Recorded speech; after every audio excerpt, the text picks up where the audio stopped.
project. Should I make those comments now, or should I wait until that topic comes up shortly? You can wait. So there'll be pardon? Unless you're under some time constraint. No, I mean, it's the first subject on the agenda. I just didn't know from a process standpoint if I should stand up now or if I should stand up in that project. In that project. Okay, thank you. Thank you. Is there anyone else?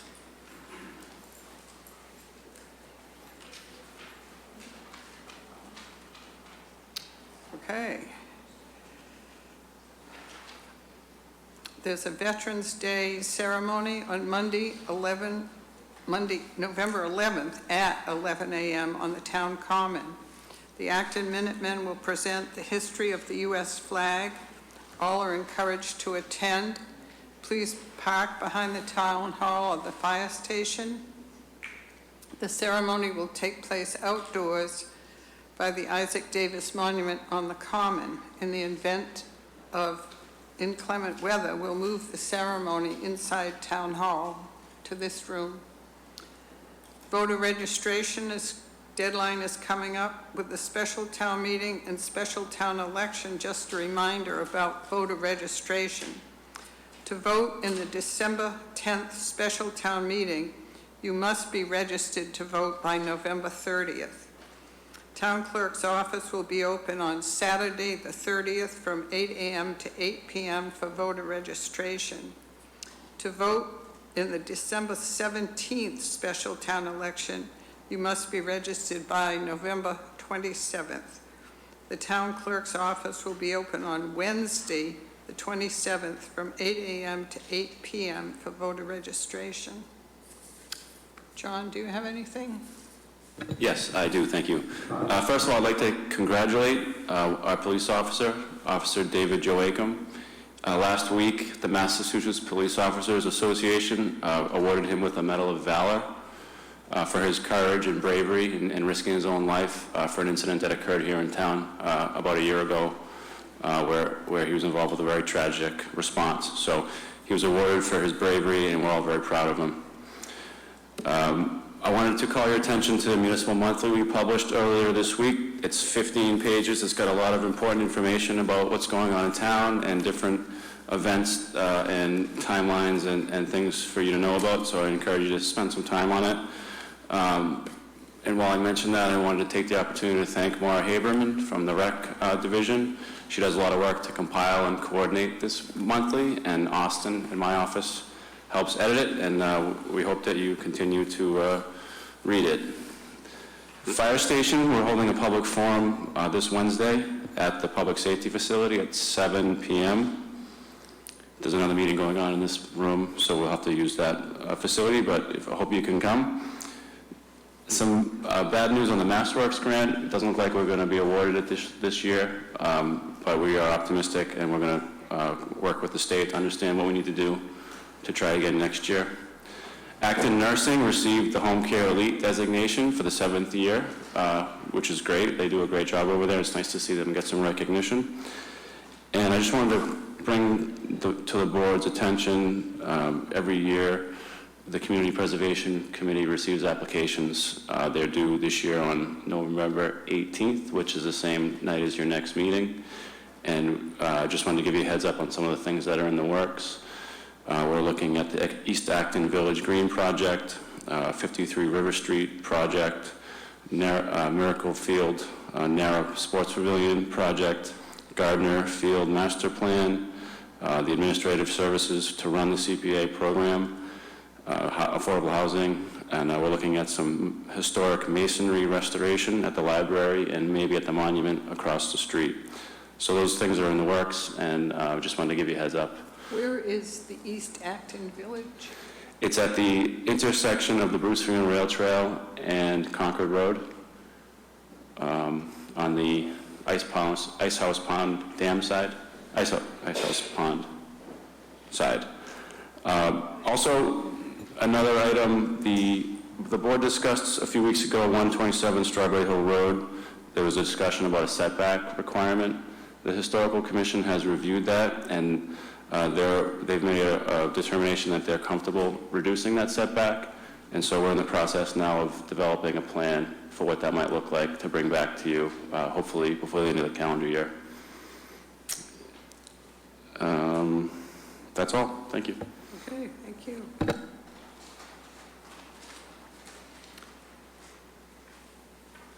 Item 3, update on MassDOT project at Route 2 Taylor Road. Yes, thank you. This is a project that, we have two projects on the Transportation Improvement Program. Kelly's Corner is obviously a very big one, but we also have this project, the Route 2 improvements at Taylor Road. I've asked Cora York, our DPW director, to just come and give a brief update on where the state is on that project.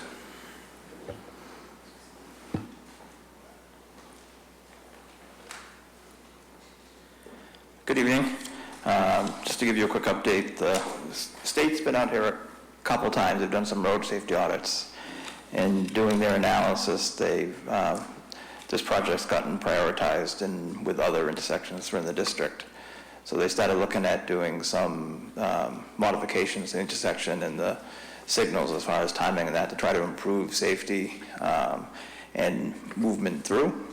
So in preliminary discussions with the state, we'd asked them to look into accommodations for getting across for bicyclists and pedestrians. So they've been working on some concept plans. Originally, they had a timeline to try to have a 25% design plan and public hearing this past summer. As they've been trying to work through some of their own action items, they weren't quite ready yet. So they're hoping, I think, to have something maybe later this fall and to come back and present their plan and hold a public hearing to get input from everybody. So that's kind of where we're standing right now. We don't really have a firm timeline when they'll have that plan in, but we're hoping sometime in the next couple months we'll have a better idea. Questions? David? Hi, Corey. I think actually this design looks pretty good to me. I was wondering if you know why there are 3 through lanes eastbound, straight lanes eastbound, and 2 westbound. Is the morning commute more compact than the evening commute? I would have thought it was the other way. Yeah, some of the things that we're looking at, I believe one of the main issues they're having is getting westbound through, and they have severe backups. So as they've been making considerations for alterations, whether the turning movements to turn on Piper Taylor, or the timing of the lights themselves, they've been looking at how that impacts the westbound, which has been the worst as far as backups and accidents.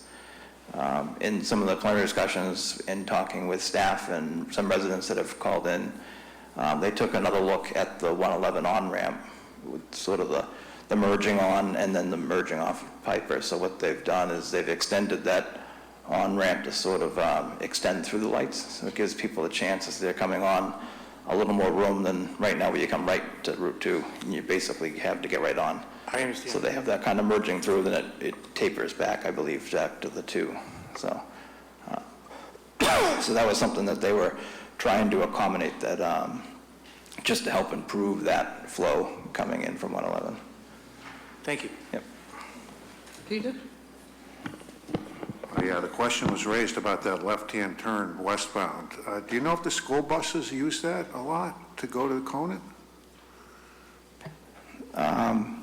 Yeah, they were doing this. They did a series of counts, and I think they did a series of movement counts through the intersection to kind of learn patterns to see how much it was used. Originally, I believe MassDOT was looking at trying to eliminate that turn lane onto Taylor from eastbound, and I think they've, in the last sort of discussions, they were maintaining that turning movement. So I think they found some information that they didn't want to lose that, and I know they were working with police and fire as far as emergency response and things. So they're sort of trying to take all that into consideration. So I believe they're trying to retain both the turning movements onto Piper and onto Taylor itself right now. Oh, okay, I did mean eastbound. I think I said yes. westbound. I'm sorry. Yeah, this plan doesn't show that. It's just got an arrow going straight there. Doesn't show that left-hand turn eastbound onto Taylor. Yeah, I think they have a plan. They're revising the way the turn lanes are, so they're a little bit more in line than the way they are now, where they split off. So I believe both turning movements are still accounted for as in the latest sort of versions. Okay, well, I would, from my view, the town should urge them to keep that lane, I think. Thanks. Anything on this side? Thank you.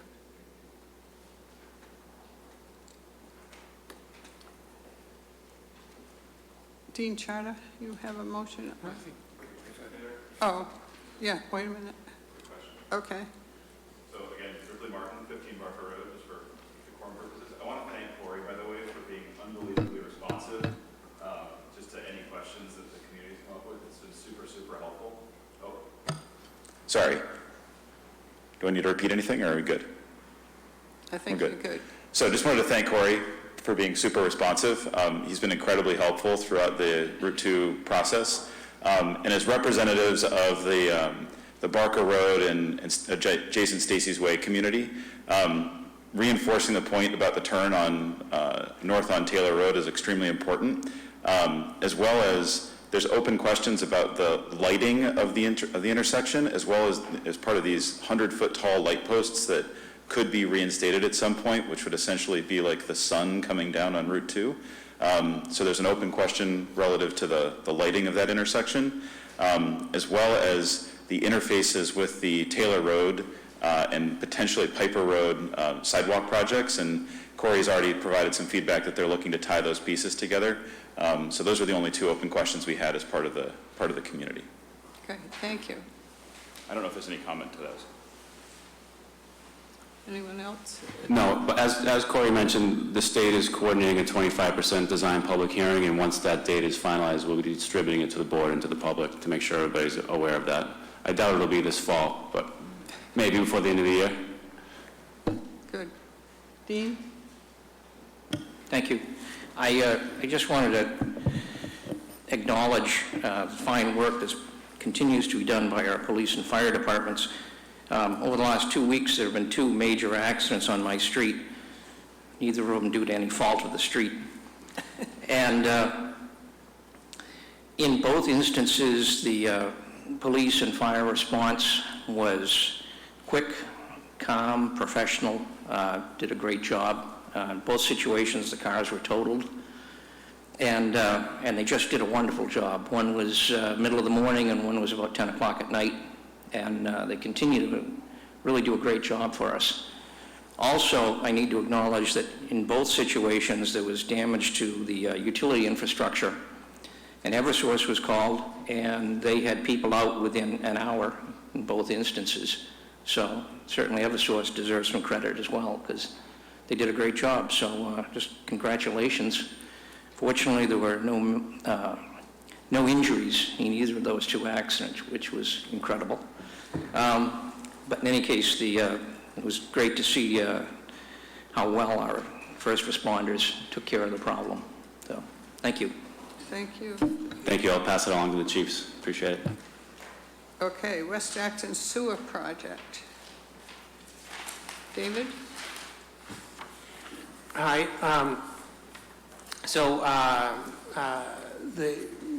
The betterment letters went out to all the people in the final sewer district this past week.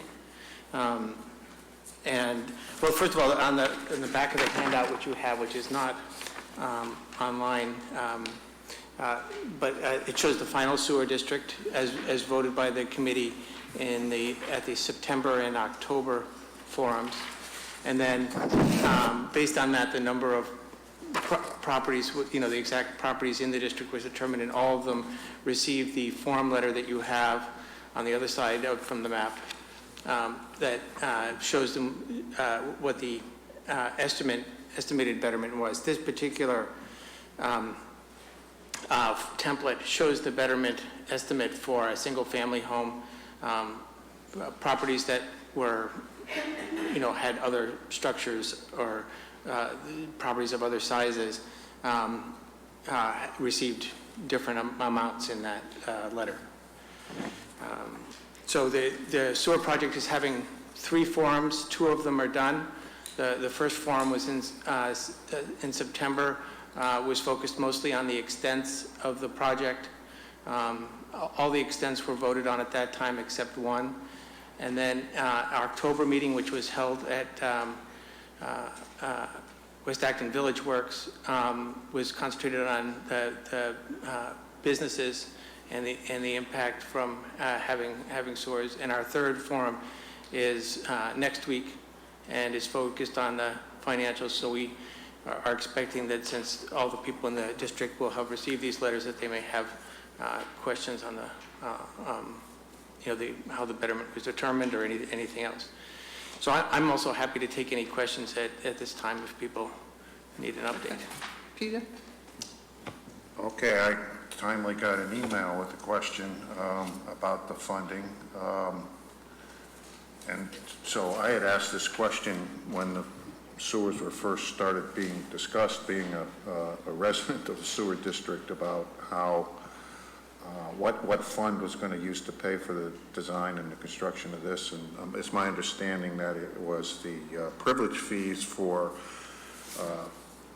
what was undeveloped property and then got developed, and there was an extra privilege fee that was assessed against those properties to hook up to the sewers. So that created a fund to use to pay for this design and construction. So the question I got is, since we've already paid for the construction of the plant and all the infrastructure that gets the waste to the plant, are the new users of this system going to help pay for that construction of that plant? Or are the people who are in the district right now, is there something in the formula that reduces our costs and increases the costs of the people who are going to join, because we've already paid just the people in the district to pay for this construction of this plant and the pipes that are going to carry the waste from the new district to this plant also. So that's the question. So there are really two questions there, and so there are two answers. Paul can keep me honest if I say something wrong. So first of all, this project accounts for about 10% of the plant's capacity, roughly. And this project also buys into the existing plant with $1 million. Now that money, though, unfortunately for you as a current part of the existing district, is not going to go to reduce any costs on your side, but the plant now being 20 years old, that's likely that money will be spent on upgrades of the plant, new control systems, updated new valves when they wear out, that kind of thing. We have there'll be additional plans coming out over time as to how we want to break up those improvements. But the main answer to your question is yes. These the new participants in the West Acton district are buying into the existing plant. In the case of the pipe sizes, the town as a whole paid for the larger pipes in the previous sewer district. That was the general benefit at the time the South Acton Sewer District was done. And similarly, there's a similar thing in this new district. So just as an example, for the force main that comes down Mass Ave in the new design, only a 4-inch force main is required to carry the wastewater out of West Acton. But we're putting in a 6-inch force main there in case we want to hook in the rest of Windsor Street, Nash Road, possibly Indian Village, other places in the future. I mean, those things are definitely not plans yet, right? They're just possibilities. But considering that most of the cost of laying the pipe is the digging the trench, not the pipe itself, it's almost malpractice not to put in a little bit supersized pipe. And anyway, the little bit larger pipe is paid for by the town as a whole. So as I understand it, the West Acton, assuming the town votes to go with the same way that they did the last time, which is that the users of the district pay for the costs, you're saying the West Acton residents will pay an additional premium to build up this $1 million fund to help maintain the plant? Yes, so about 1/14 or 1/15 of the betterment is actually buy-in to the existing plant. Does that make sense? So it's roughly a $15 million project. Roughly $1 million of that buy-in to the existing plant. So we'll call it 1/15. The numbers are rounded, so it's not exact. But so roughly 1/15 of their betterment cost pays for buy-in to the wastewater treatment plant. Okay, I know that it's in the statute, the way the schools get assessed. It's basically a one-for-one, the same cost it would cost the schools to build their septic system. And they pay rather than a betterment. Is that part of the statute too? Buy-ins of new extensions of sewer districts, or is that something the town? So there are three pieces to the general benefit. One is all municipal properties, including those owned by the housing authority or other districts which are other municipal things which are not actually the town itself. I mean, it's a separate legal entity. Pay for, according to state law and regulation, by the avoided cost standard. So to estimate those things, for example, Paul did a pseudo design, I'll call it, of what a replacement system, septic system would cost for the West Acton fire station. This is just one example. And that's the avoided cost for the fire station. Same for the West Acton Library, et cetera. And that's true for any, property owned by a public entity has that avoided cost standard. The other parts of the general benefit are things like the larger pipe signs, which I already talked about, and also repaving the streets, which is a general benefit to everyone. Which the entire town pays for? Yes. Okay. So roughly, again, in rough terms, 20% of the project's cost is general benefit, which includes town properties, the larger pipe sizes, and paving streets. So you said there were three parts of the assessment. There's a third part is this extra assessment for buying into a system that's already been built and paid for by the current residents of the district. So there's a buy-in fee for fairness, but it's not used to go back and pay for part of the existing plant. Rather, that money that they're paying in will likely be used for upgrades to the plant, because the plant that was built as part of the district 20 years ago there are some places that need improvement. But you'll get the benefit of that improvement. Right, so, which presumably we would, if we didn't expand the district, get assessed a higher whatever, sewer rate or whatever to pay for those. If we didn't have enough of a reserve to pay for it in the future, we had to build it up, we would get assessed extra for that. That's correct, or a MassWorks grant or whatever. Yeah. Yes. Oh, okay. All right, so okay.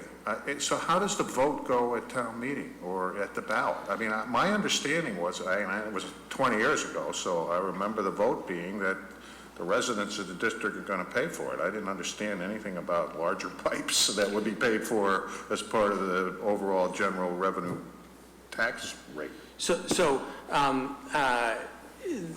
of all, the article on the town meeting warrant just authorizes the town to borrow $15 million to build the West Acton district. That district will be paid for by the residents of that district, including the public properties in that district. But when the public properties are paid for, we all pay for that, right? So again, hooking the fire station's quote betterment, which is really avoided cost, that's paid for by the town as a whole. Okay. And then there are those other categories that I mentioned, the larger pipe sizes and things like paving and police details, which are paid for also as the town as a whole. So that general benefit is about 20% of the project, and 80% is directly paid for by the people in the district, including that $1 million buy-in to the plant. Okay, but the vote doesn't break it down that way. The vote is just to finance $15 million, and it's a statute or regulations or something that Yes, so that, divide that up, those particular kind of costs So- up between yeah, so this, the residents and... the whole borrowing thing gets to be a bit complicated because there's kind of a bridge loan, first of all, during construction. The actual betterments don't get set till the end of the project. And then those bonds will be paid off by all the, all people paying their betterments or people paying their avoided costs, in terms of the, the public entities, et cetera. So the only things that taxpayers in general pay for are the general benefit to the whole town, again, public properties, paving streets, that kind of thing. Okay, but I still, the question is, the vote is to fund, It's just borrow $15 million. Yes, correct. Okay. The last time, then, there was a vote, who's going to pay for it? Is it going to be the full town or the district? We said the district is going to pay for it. And so I assume that will be part of the town meeting process as well. So if the vote is that the district pays for it, is it just an explanation in the warrant or something that only means you pay for certain costs and there's additional costs that come out of general revenues? Or you just vote the district's going to pay this $15 million cost and the regulations somehow divided up between town and district residents? The latter. So basically, we're borrowing one fund and then it gets paid back from several sources. And so that'll have to be explained at town meeting. Okay, John? thank you. Yes, David, the portion that we pay for the town as a whole, that would come out of general tax revenues?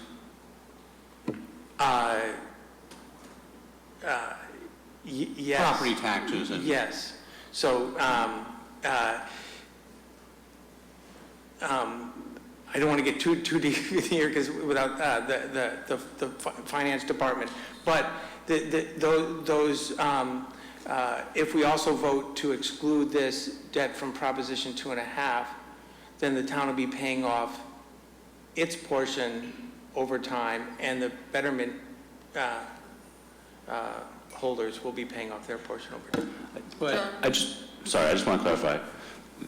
To answer your question, yes. At this time, the way the article is structured, we're not proposing to exclude this debt. It would be general fund revenues that we work on the debt service and how to fit it into the budget programming over the next few years. okay. And so the $15 million, approximately 78 to 80% of it would be repaid from the betterment fees that are paid over 30 years, and the other 20% would come out of general revenues. If there's an issue where it's crunch time over the next couple of years, we could subsequently vote at a town ballot question to exclude that debt. Is that correct? That's correct. It's not currently anticipated as Okay. something that we're looking to do, but it's certainly possible. Okay. I'm sorry. I just want to make one clarification to what you said. Each public entity will pay their piece. When you say the rest comes out of general revenue, eventually that's really true, but the school district pays its piece, which is only indirectly to residents of Acton and Boxborough, right? And the housing authority pays its piece, which really comes out of the rents from the housing authority collects. So, Yeah, it might be helpful when you do the town meeting presentation to say that of this $15 million, 78% is paid Yes. by the property owners through the betterment Yes. fees. Of the remaining 22% you have in here, 4% is paid by the AB schools, and the other 18%, and you can break that down between housing authority and whatever other entities are in the mix, in addition to the general taxpayers. Yep. And that would be crucial. okay. Dean, do you have anything? No questions? Okay.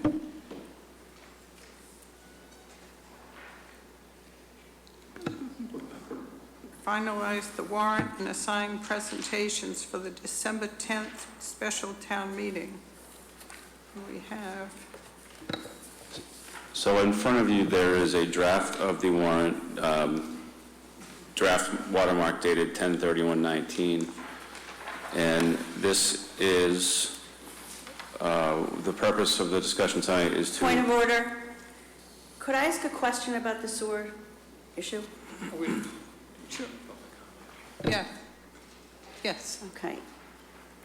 Having lived Can you through the- identify yourself for the record? Yeah, sorry. Michaela Moran, 80 School Street.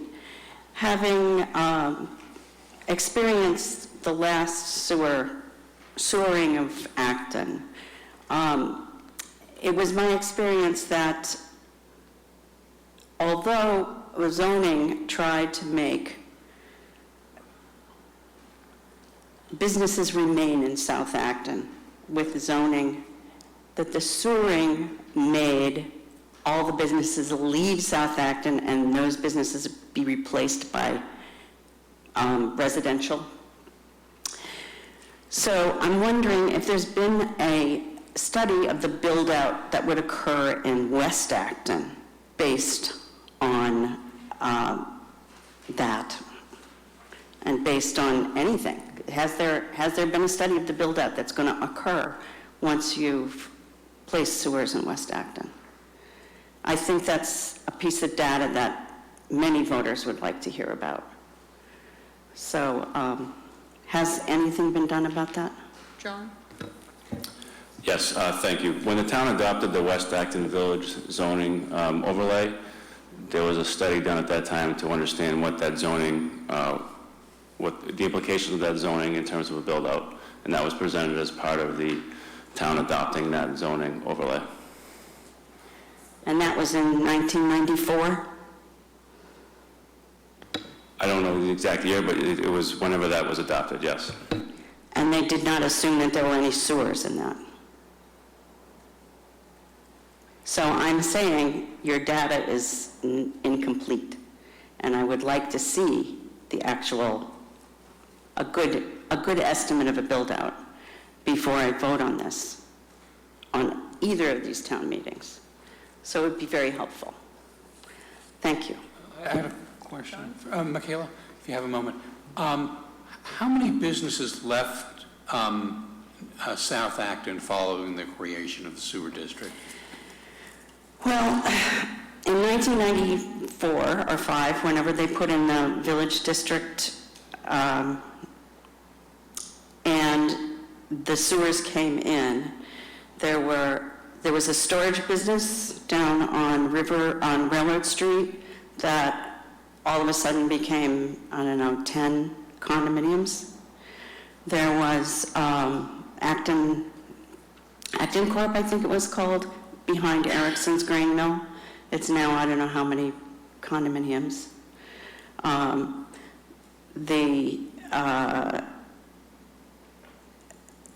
The mill on River Street became housing and condominium. Well, it was supposed to be condominiums, became housing all along that street. There was a vacant lot, or a lot that belonged to a house on School Street that backed onto River that became, a 3/4 acre parcel became 8 condominiums. All because sewer is available in that area. And that is just in the few years after the sewering. And you know how many more have come since. So this is... So it's about 3 that you've just... 3 businesses, yes. You were talking about the biggest... At least 3 businesses. Okay. And this is something that I studied, I don't know, a while back when we were looking at the why zoning didn't create the lovely mixed-use housing and so on that we wanted in South Acton. It just didn't, and it won't. It seems to me that the housing is the pressure, and that's what you're going to end up with in West Acton, and the businesses are going to have to leave. Or it'll be more profitable to be housing rather than businesses. So I'd like to have that information for people to understand how this kind of pressure will possibly work on West Acton. Thank you. Thank you.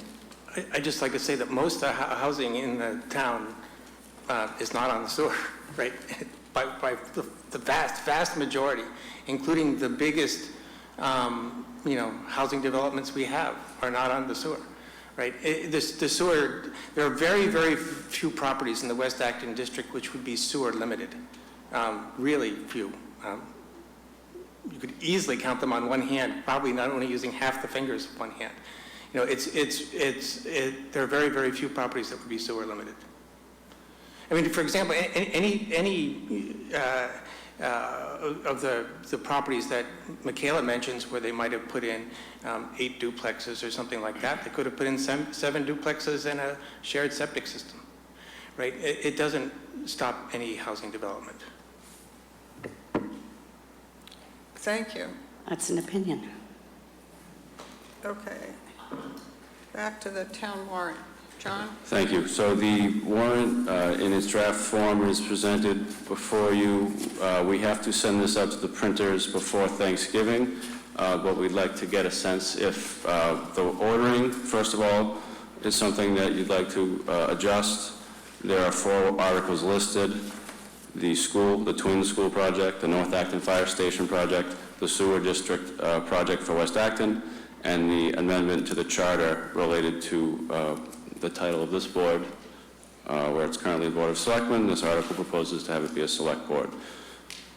Those are the 4 articles. So I think from tonight, we just want to know if there's any feedback you have on the warrant order, and then just locking down who the board is assigning to give presentations at town meeting, so we can align that information with in the warrant article. Okay, any discussion on the order of the articles? I'm happy the way 1 through 4 is set out. Peter? All right, so we're not, input on language we'll give you at the next meeting, and so you're just asking about the order now? Well, Article 1, as written, is from the school district. That is very prescriptive in what needs to be in here from the MSBA, so I'm happy to take back your feedback, but it might take 10 reviews of 10 town councils and state No, I agencies just to get had some changed. questions about the language, that's all. Yes, Really, but, please. I mean, the first thing about the order, I still feel uncomfortable about having the issue of changing the name of the Board of Selectmen on this warrant. It just doesn't fit with a special town meeting. I think there may be a lot of discussion about it. A lot of people in town might be interested in it. I'm not sure, but I don't think it's appropriate to have the discussion at 2 o'clock in the morning after we've considered these other 3 articles. I understand we would have to wait another year if we waited to put this in the annual town meeting next spring, but it's been that way for 400 years, so it doesn't seem to me, I don't know why we're rushing to judgment on this. It doesn't seem to me that it's going to be intended to create the kind of discussion that it probably deserves. So anyway, that's just a thing about the order. I just had a question about language in both, it looks like the sewer district and the fire station. It says, talks about debt exclusion in the fire station, and it says, determine whether any premium received by the town upon the sale of any bonds or notes approved by the vote, less any such premium applied to the payment of such cost of issuance of such bonds or notes, which I assume is the underwriting costs and the lawyers and everything else. That's the premium applied to the payment of the cost of issuance. What is a premium received by the town upon the sale of any bonds or notes? Do we know what that language means? Yeah, so this is standard language that our bond counsel would have us include in any borrowing article, but the bond premium is referring to something that our financial advisors work with us on, and when they put a bond out to the market, there's certain premiums that are assigned to it that I'm happy to follow up with you on with more details Okay. at another time. I'm just wondering why it's in those 2 articles and not in the school article.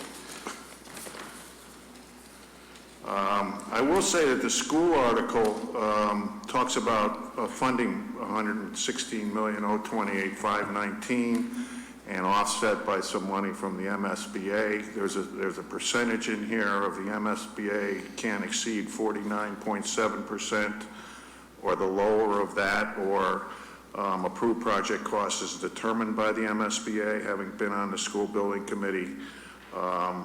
Just for information, the project costs, which are reimbursable as determined by the MSBA, are not 49%. They're more like 38% of the $116 million under their formulas for what they'll fund and won't fund. So the cost to the town would be about,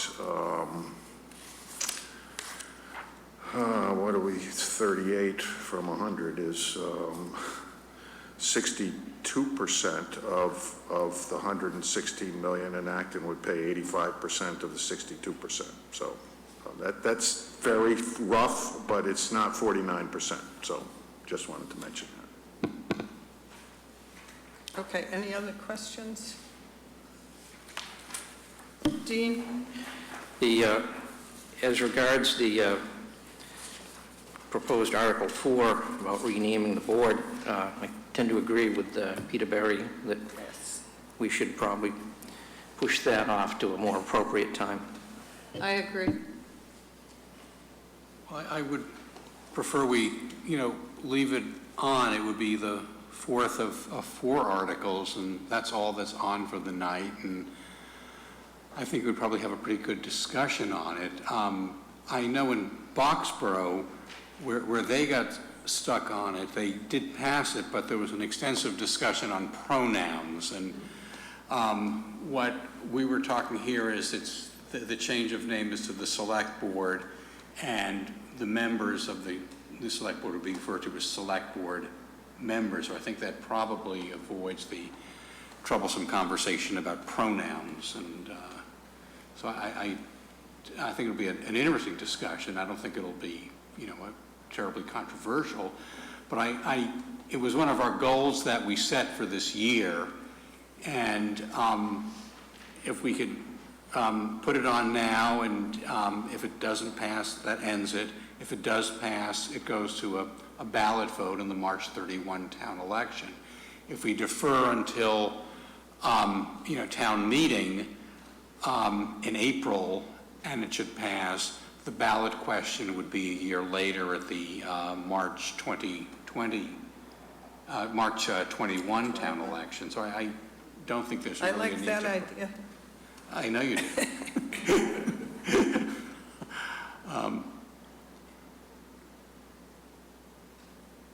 John?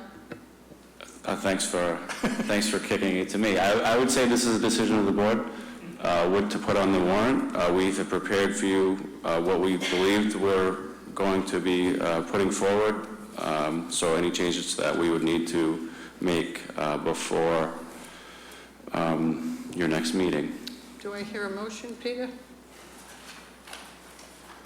Well, I voted for this as a goal, and I guess I voted to put it on the warrant, but I think even the board is split on this. There are at least 2 members of the board that I don't think would be in favor of this from prior discussions. So I'm not sure that we could even get a recommendation.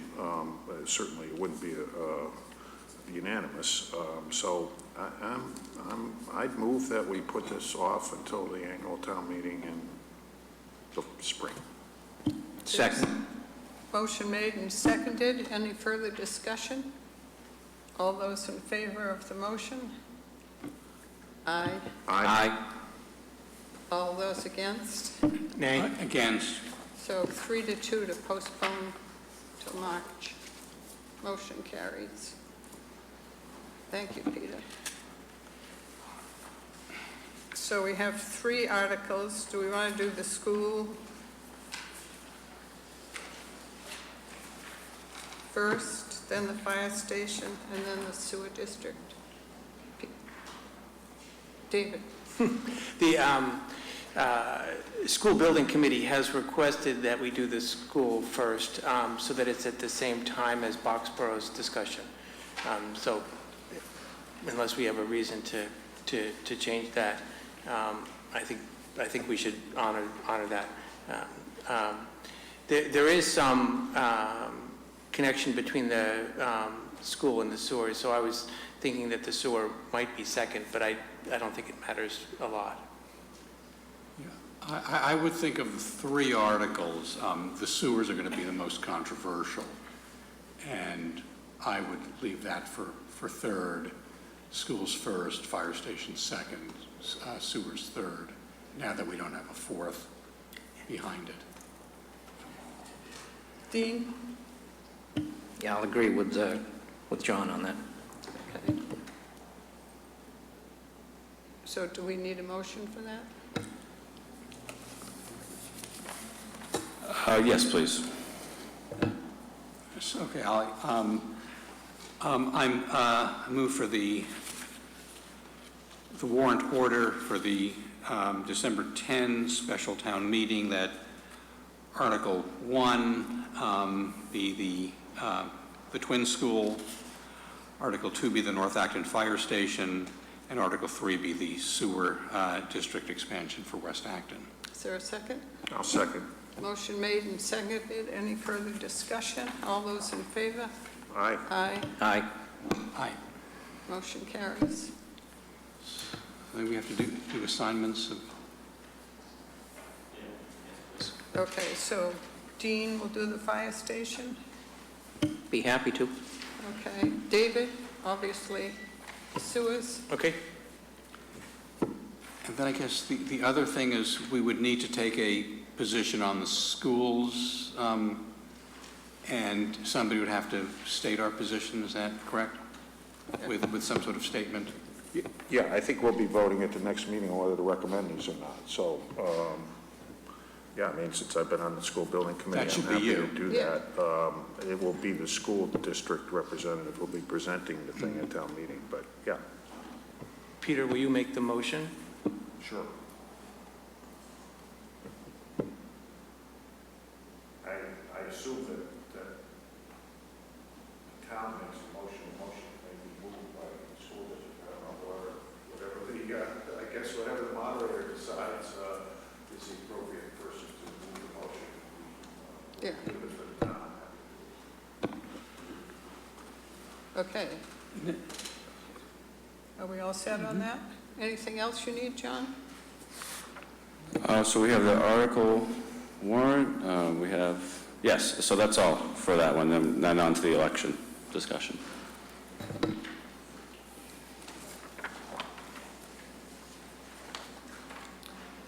The election?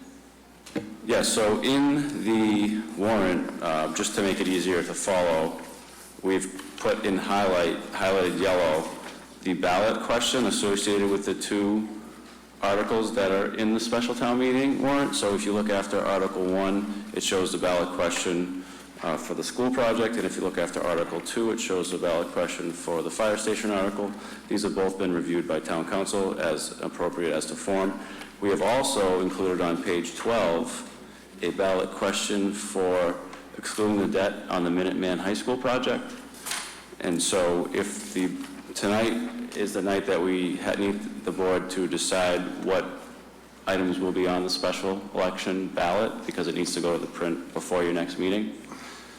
So it would be helpful for the board to consider those three questions as written, and if there's any changes that you'd like to make to the list. There's four, isn't there? No, the sewer project does not require a ballot vote. Oh, okay, because you're going to, Oh, the charter, there was a charter, well, no, that's okay, yeah, we put that off. yeah, so that's off. These ballot questions have recommendations after them. We don't recommend ballot questions. No, it was just inserted here for your review tonight. These won't be in the warrant. They'll be taken off the warrant and put into the ballot, and then the recommendations. Will there be a handout at town meeting?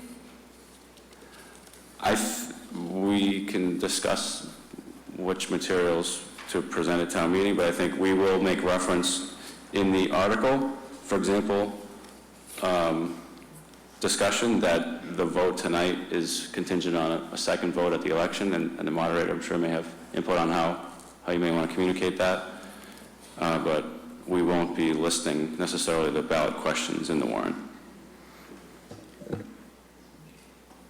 So, I think it would be helpful if there is a handout, just a single page with the ballot questions, because people might not understand, and these aren't publicized on the news or anything. Yeah, we're under a very tight deadline. And we do want with people the- to go With to the the state ballot. funding of the schools, they authorized the numbers and the design, I think it was October 30th. We have 120 days to get the town meeting and the ballot done in order to access that fund. So that the election is scheduled for shortly after the town meeting, right?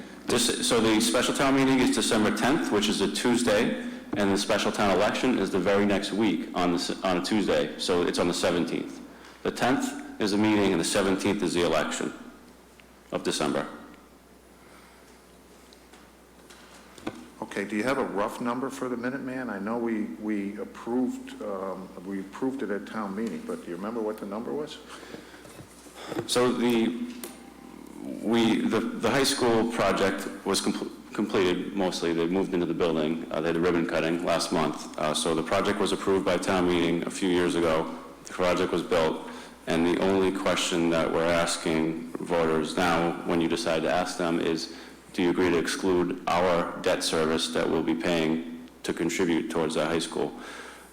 Based on what we know today, that contribution is in the $10 to $12 million range, but the way that the district issues its assessment, even for capital project, is that it fluctuates depending on enrollment. And also, we have, I think, 8 schools in district. If there's 10 schools in district someday, or 6, the numbers change. So, it's 10 to 12 million right now for debt service that we're paying, but that could change.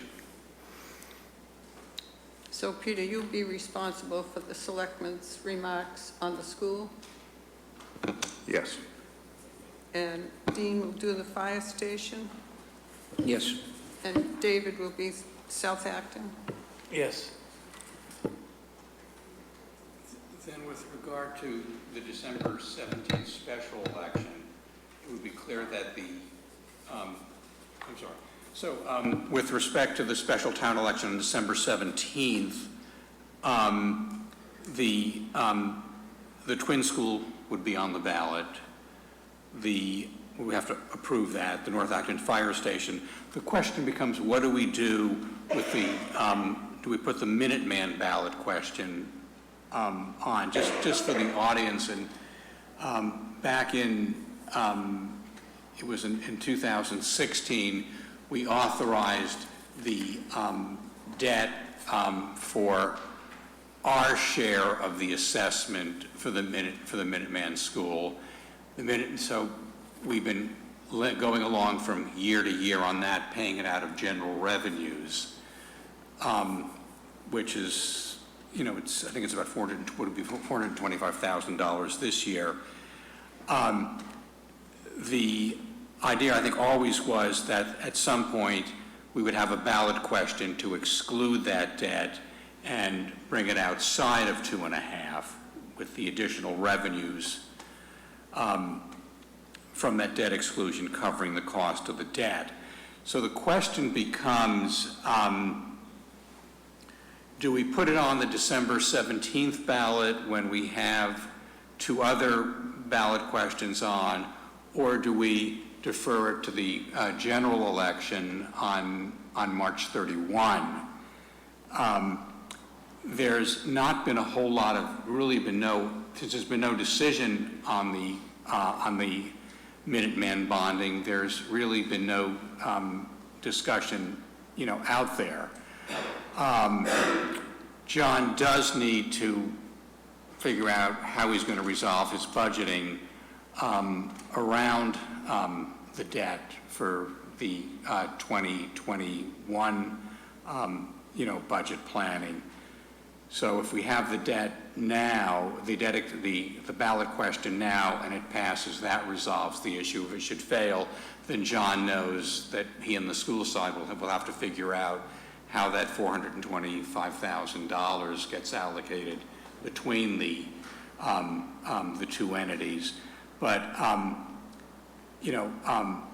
process-wise, and it's with the moderator's assent, we would need a town meeting, perhaps a speaker, just to explain what I was just talking about now as to how we're going about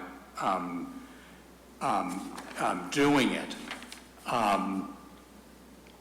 Because we won't have really any other opportunity to explain, to the town meeting or the voters at large, why the Middlesex, the Minuteman debt is now a ballot question.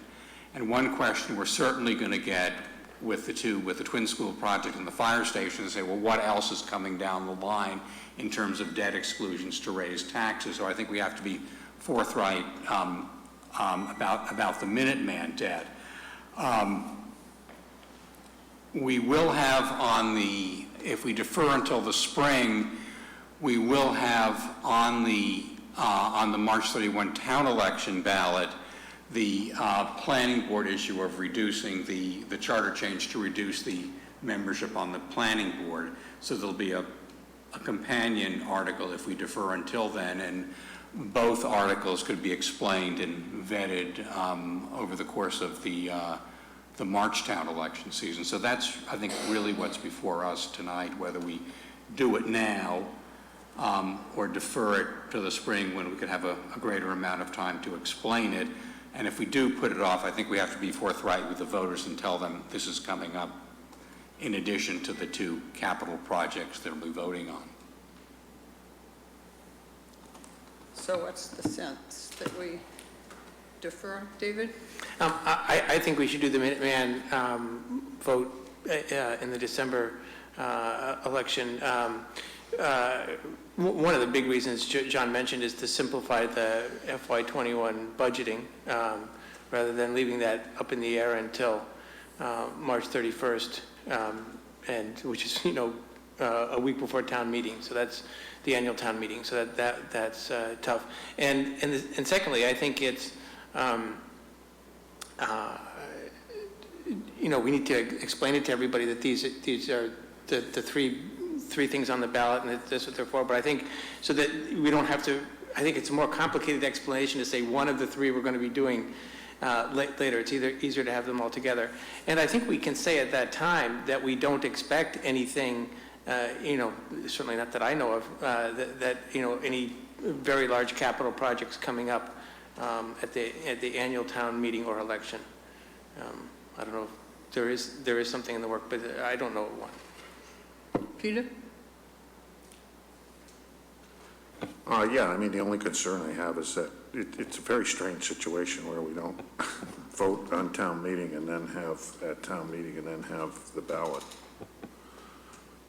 question shortly after that for exclusions from Prop 2.5. But yeah, I mean, that's my only concern is whether we have time to tell people about it. I know that the League of Women Voters has a forum on Thursday, I think, at the library to explain the warrant and probably the ballot. So they might be able to add this to that presentation. I think what I saw about it was just about the other three items. So that might be one way of trying to get people information. But I mean, we're asking people to vote in favor of a lot of money. And if people don't know anything about this before they go into the ballot box, I'm concerned that, they may just vote against it because they didn't know it was coming. Dean? I agree with Peter. I also agree with David. I think it's important if we can get some time at that special town meeting to give a verbal explanation right at town meeting that let everybody realize that we're paying the bill to Minuteman now anyway. It's just a different way of paying it. So I think that would be important, but yeah, it is a short time frame. David?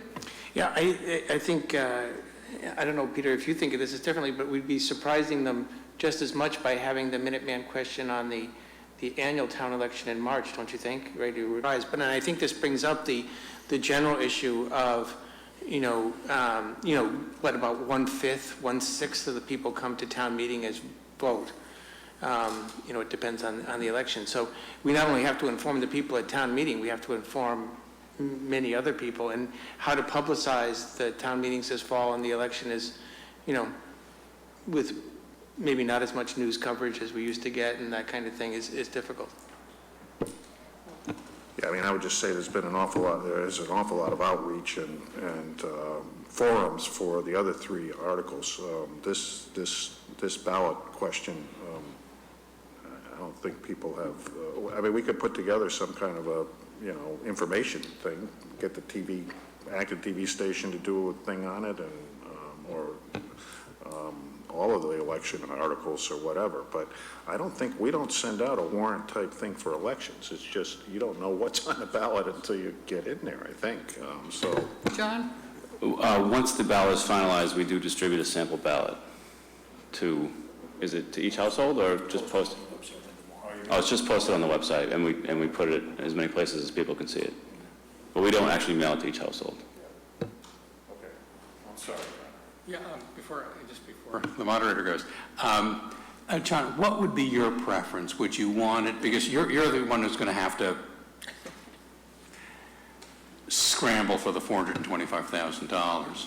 So I'm preparing a budget to present to you on December 2nd, which is before special town meeting. And in preparing that budget, I'm going to have to plan both ways and understand what we can do in either scenario.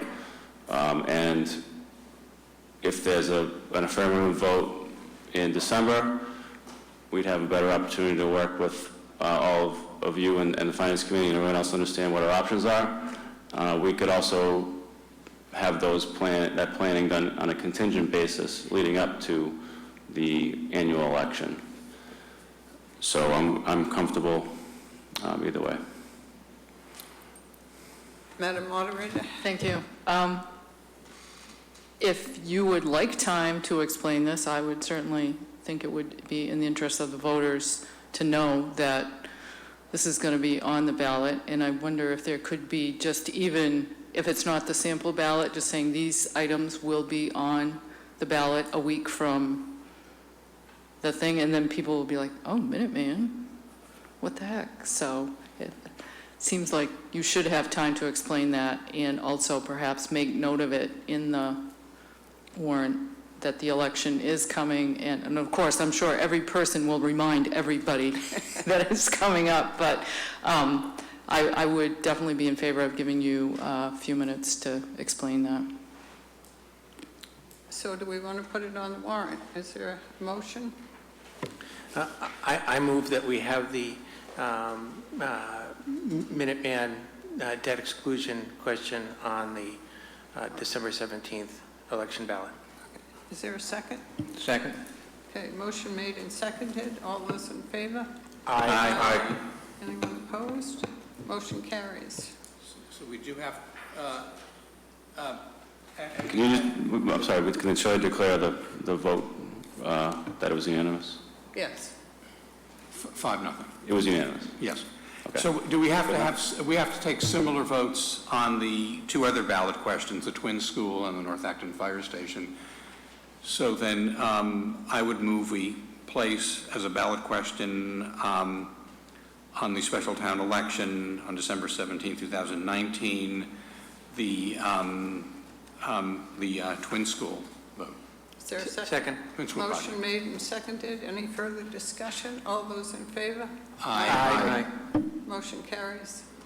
And then I would move the third ballot question, that we place on the special election ballot on December 17th, 2019, the North Acton Fire Station. Is there a second? Debt exclusion. Debt exclusion. All those. Second. All those in favor? Aye. Motion is unanimous. And do we have to determine now the order for the ballot? So I move that the order be of debt exclusions, the Twin School first as question 1, the North Acton Fire Station as question 2, and the Minuteman debt as question 3. Second. Motion made and seconded. Any further discussion? All those in favor? Aye. Motion carries unanimously. Madam Yes? Chair, Yes. just a question, do we need to assign somebody to the Minuteman warrant article, or the ballot question? I'd be, I don't know. John Benson. Oh, okay, I'd be, if, okay. I'd be happy to make a short presentation at town meeting explaining All three? Or just the Minuteman? just the Minuteman. No, I mean, you will be doing this. No, I was just wondering if you're going to go over the ballot questions, if you might want to mention the other two. I can do that, certainly. And then maybe go into more depth with the Minuteman. Okay, Yeah. fair enough, sure, good idea. I'm happy to do that. Are we set, John? We have everything on the checklist for the election, which is most urgent, and the town meeting, we have the warrant articles, so yes, thank you. Okay. New special town meeting petition and set date for additional special town meeting. This is a citizen's petition for a build-out analysis on West Acton. So we received on October 24th a petition from more than 200 registered voters calling for a special town meeting. Per our rules, the board has to call such a special town meeting within 45 days of us receiving that. So we're here tonight with a draft of a warrant based on the petition, which is provided for you in the packet on your desk. It's dated 10/31, and so the actions we're seeking tonight are for one, to formally call the meeting and set the date, and then approve generally. I guess there's no order. There's only one article, so. And then we would have to close the warrant presumably. So open and close the warrant, I guess. Yes. So do we have a tentative date? That's what we need. Do you want That's what we need from the board, is to call it on a specific date prior to December 8th, on or before. Well, I think I've heard December 3rd being bandied about, and that seems reasonable that we have these things 3 Tuesdays in a row. People will get used to them. We can just do them year-round.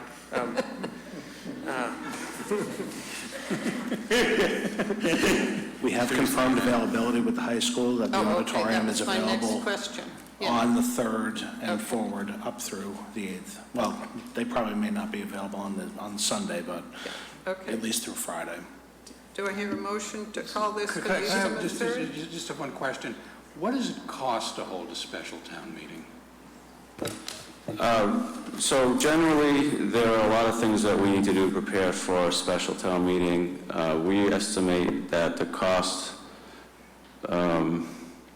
is approximately $8,500, which doesn't include a few of the things like town council's attendance and staying open. So for example, for this special town meeting, we'll have to, the chair read earlier today, when town clerk's office will be open till 8 p.m., we're going to have to add another date that the town clerk's office is going to be open until 8 p.m.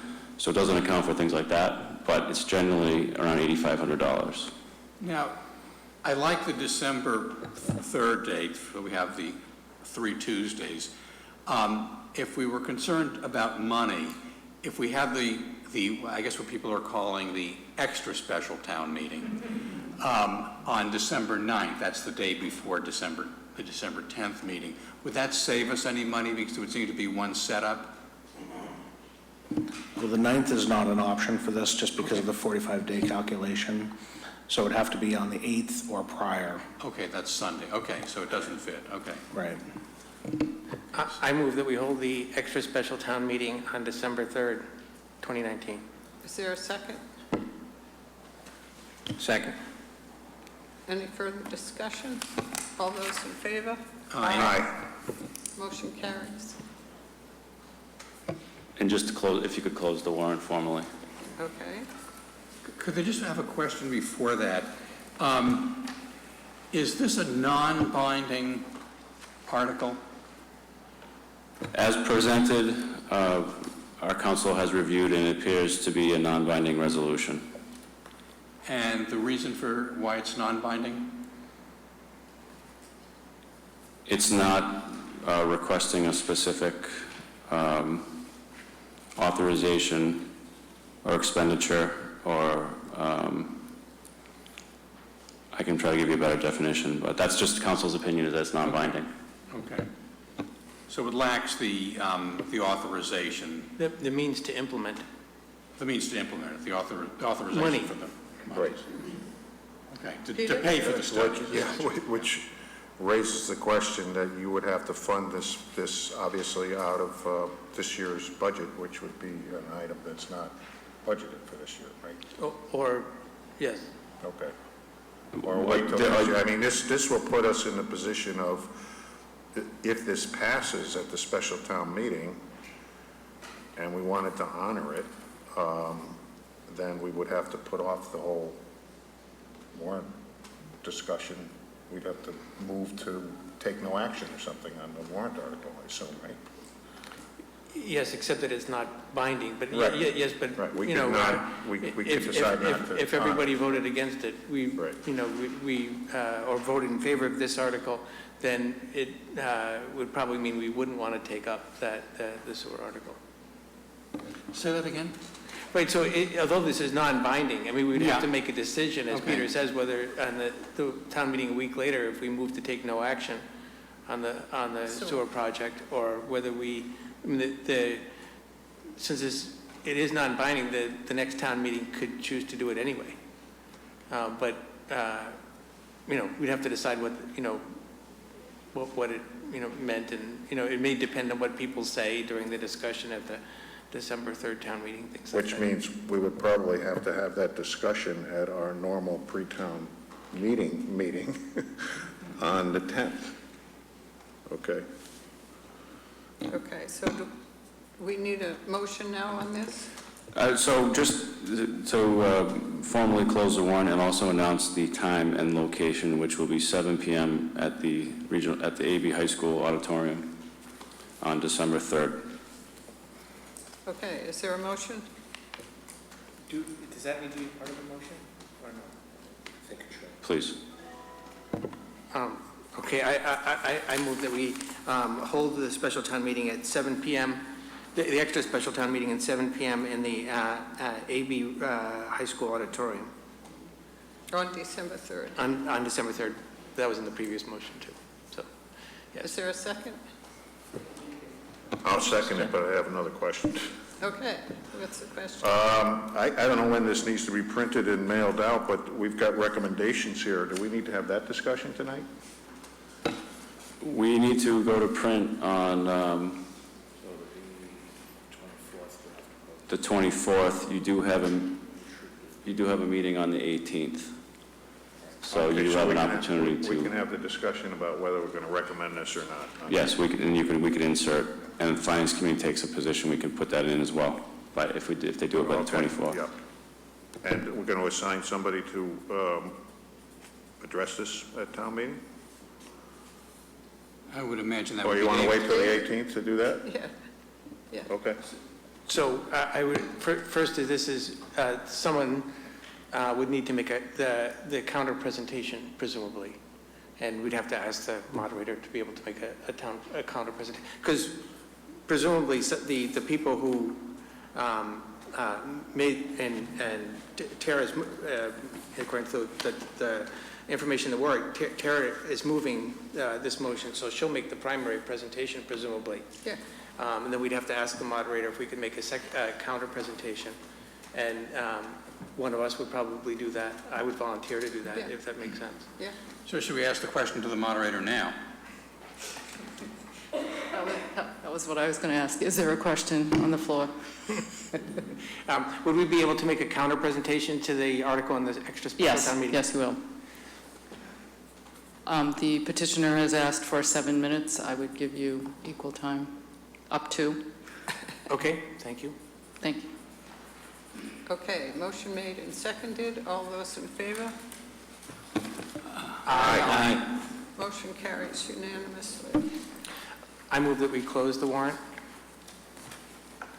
For the special... for the extra special town meeting. Second. All those in favor? Aye. Aye. Okay, back to the agenda.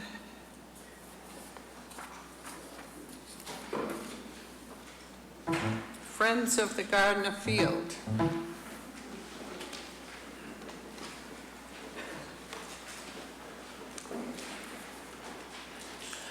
Hi, good evening. Town manager is putting up a PowerPoint presentation. I have copies if you guys would like them.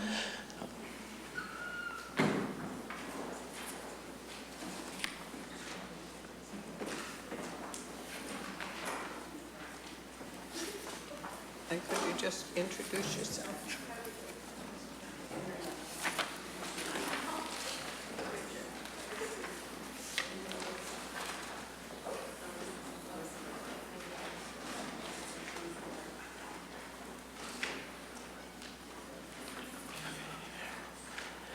Okay, hi, good evening. I'm Paul Swiden. I live at 44 Flint Road. I own the Silver Unicorn Bookstore, and I'm the co-president of the West Acton Village Merchants Association and the president of Friends of Gardner Field. With me tonight are three of our board members, our clerk, Kara Lafferty, and board members Shelley Moore and Melissa Laporto. And we just wanted to come here and tell you what our group is all about.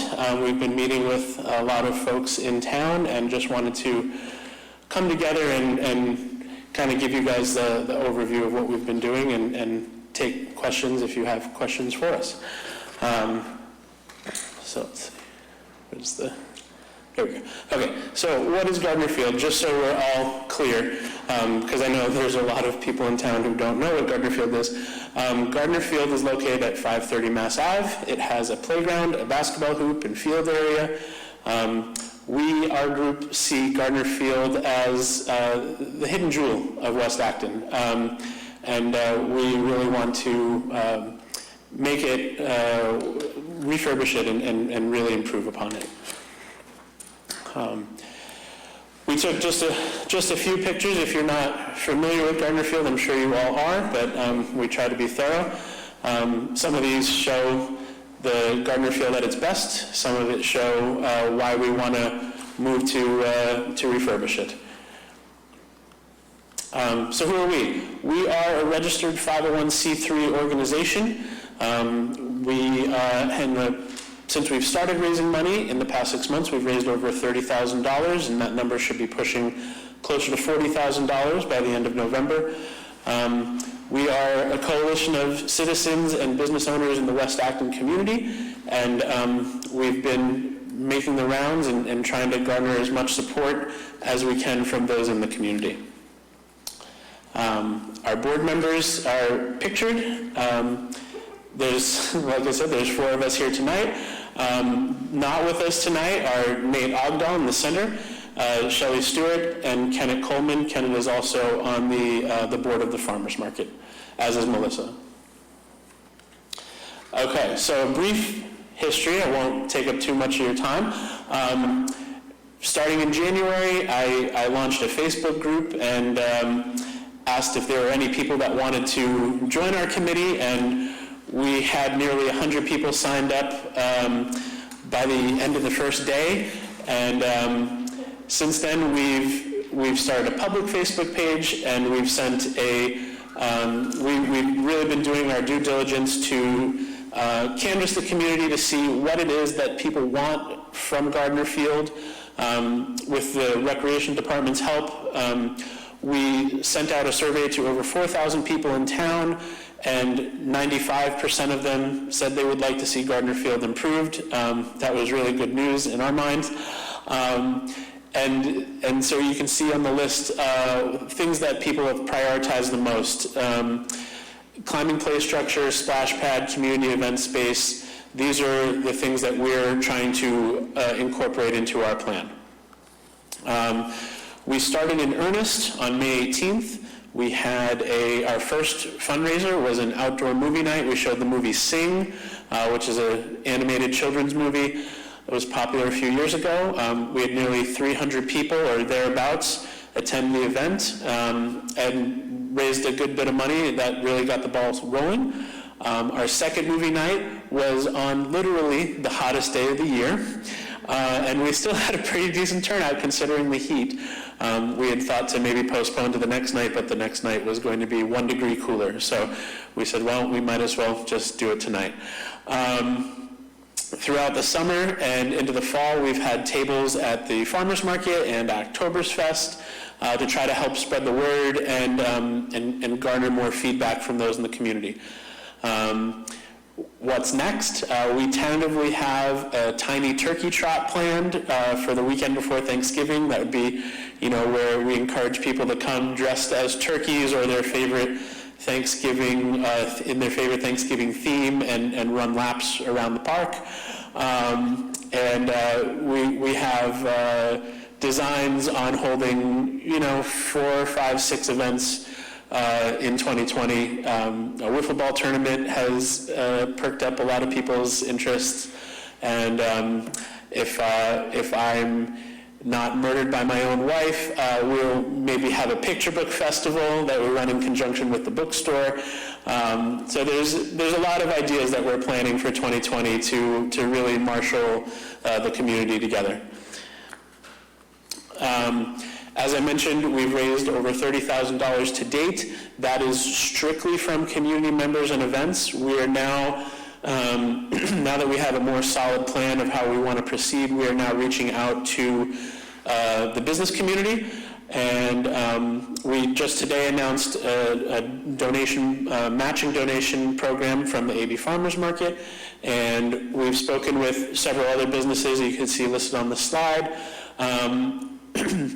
And they have either expressed interest or pledged donations, and we're working through the process of seeing how much each business is able to contribute, but we're hopeful of raising even more money in the very near future. So our general objectives, first is we want to pay homage to those who came before us. The park is only there because of efforts were made 25-ish years ago to put in the playground equipment that's there, and money was raised for that at that time. We don't want to ignore that. We also want to honor the history of Gardner Field. I actually haven't spoken to anyone who can tell me why it's named Gardner Field, so we're interested in finding that out and really creating information in forms of plaques or perhaps on our website to list why this is a field here, why the history of it is important, and not only go into the history of Gardner Field. We were told recently that there used to be a schoolhouse there, which seems really cool, but also the history of West Acton in general. I've lived here in town for 8 years, and to be honest, I don't know a ton about the history of West Acton in general, so we're looking forward to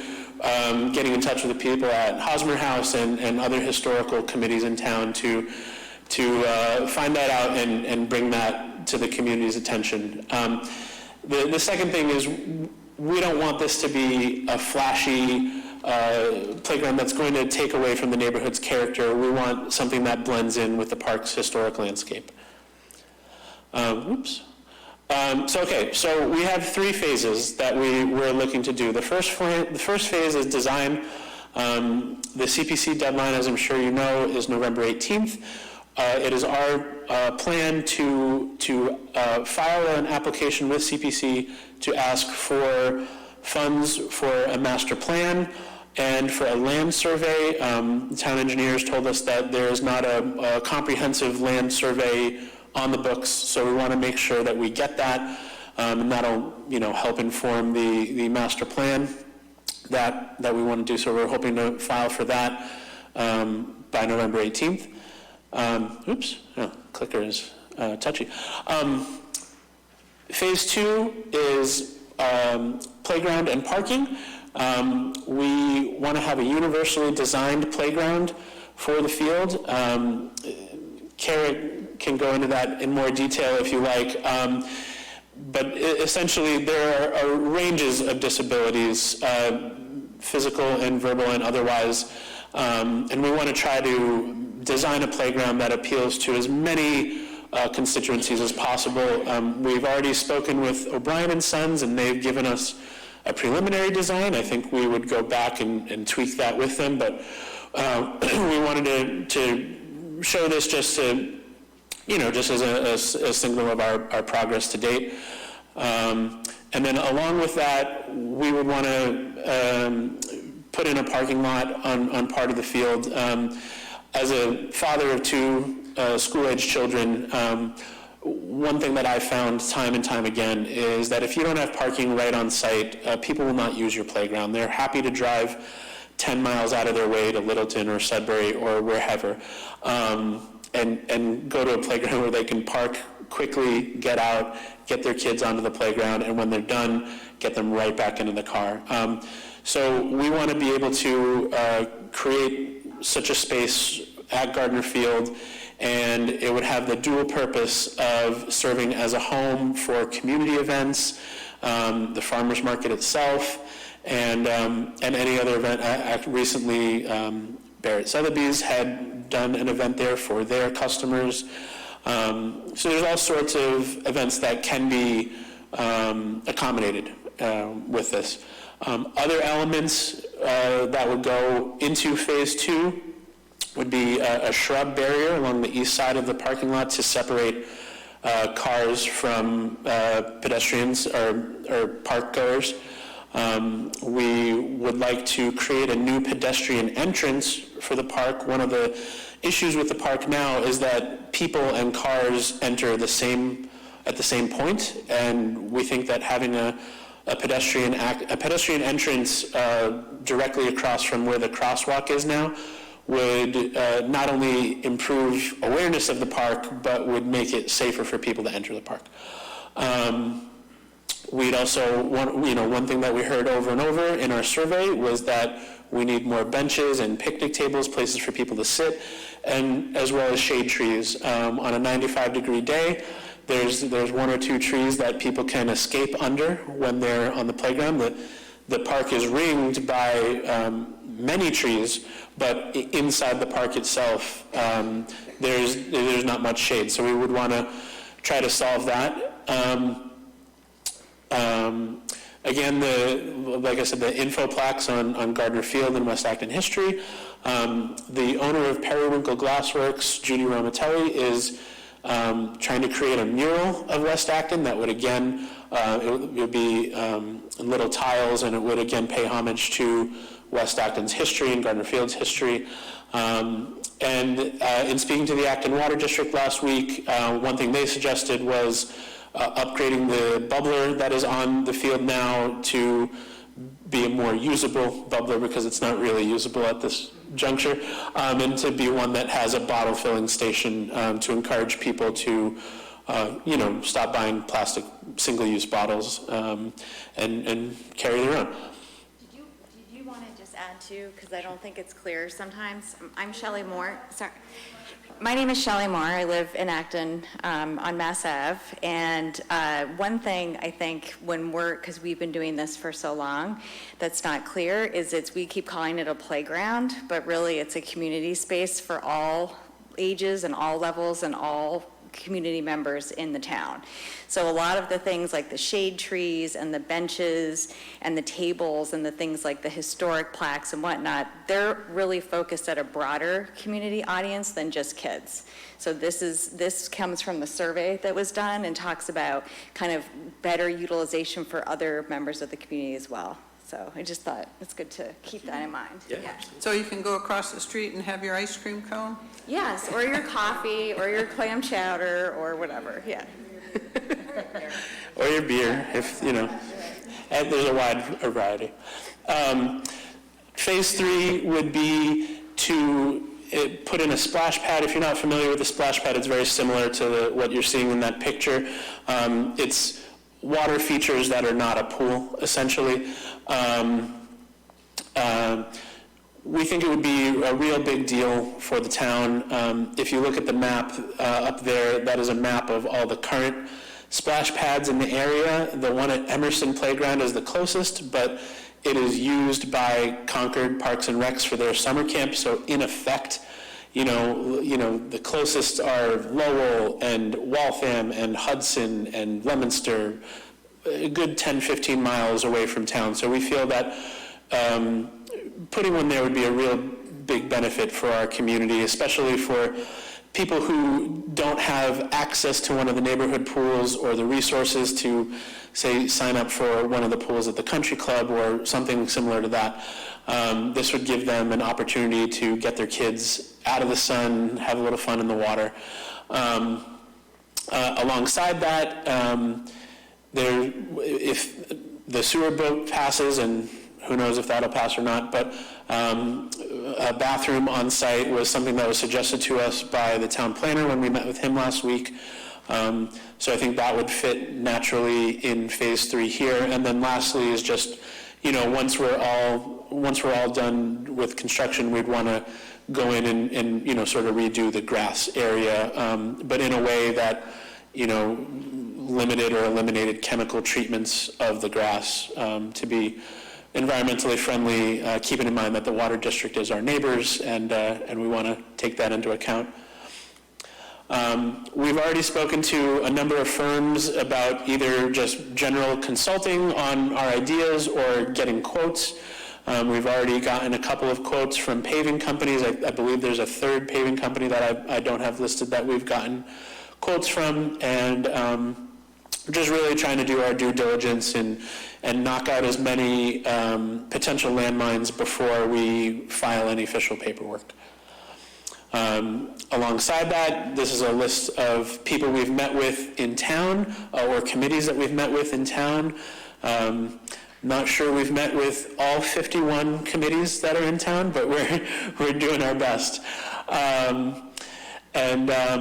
And then we still have some on our list, whether they're first time or second time. We're meeting with the Recreation Commission for the first time tomorrow evening, and have a second meeting with the Historic District Commission on the 12th, and our first meeting with Green Acton, I think December 2nd, first week of December, and we're trying to once again meet with Senator Eldridge, who has expressed support for the project. So that's our presentation. Happy to field any and all questions, and really just came before you tonight to show you what we're doing and to hopefully get your support for our project. Across the street, you got the ice cream cone and the chowder and everything. You forgot the reading material. Right. Do you know how big this piece of property is? Does anybody know? I don't, unfortunately. I think that's something that we would want to solve in the land survey. The interesting thing about the parcel, and I can go back to, so you can see it's the parcel in yellow here. But the usable land sort of runs out, where the tree line starts on the south end. That's where the fence is at the back of the field, and then after that it grades down steeply, like 30, 40 feet. So a good 30, 40% of the land that is technically Gardner Field is not usable, but I don't know the total size, no. Yeah, it just seems to me that you have a lot of ambitions, a lot of things to fit in this property. I mean, it's not that big a park, right? But it'd be interesting to see the design. Do you know the owner of the property on the left as you look into the park? We have not touched base with them. I don't know whether it's... where the multifamily is? Is that what you mean? Just piece of property. Yeah, that's, I think it's, we have the Step to the mic. GIS. Sorry, we do. We didn't bring it with us, but the GIS report shows the size of all the plots and who all the abutters are. So a lot of the land behind is owned by the Acton Water District.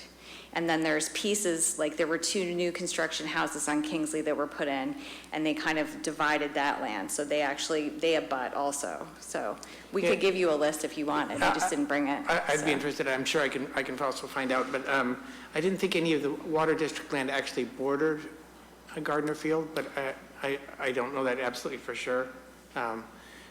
Anyway, it sounds great. I'd be interested to see it move along. Yeah, I think that's also why we hired O'Brien to do some of the planning, just to make sure we need a formal survey to be able to do things like the periphery for the paved portion. That portion, by the way, just to make it clear, is much of that surface area that will be in the parking lot is already paved. So that's something I think is important, because I know we don't want to, there's a song about that, right? Like something about putting up a parking lot, anyway. But Joni Mitchell, come on. Anyway, so I think one thing you need to realize too is just the paving piece really is only connecting to existing pieces, and it makes it much more usable. The thing that struck us when we did a lot of the movie stuff with the size is that it is pretty huge back there, even without the part that Paul's talking about that borders, on the wetlands and stuff. We fit 300 people back there comfortably. So I think it does beg careful consideration of where the pieces go, which is why we've hired professionals to do it. But I think there's a lot more utility there than people realize. I mean, you don't see it really because all those bushes are in the front.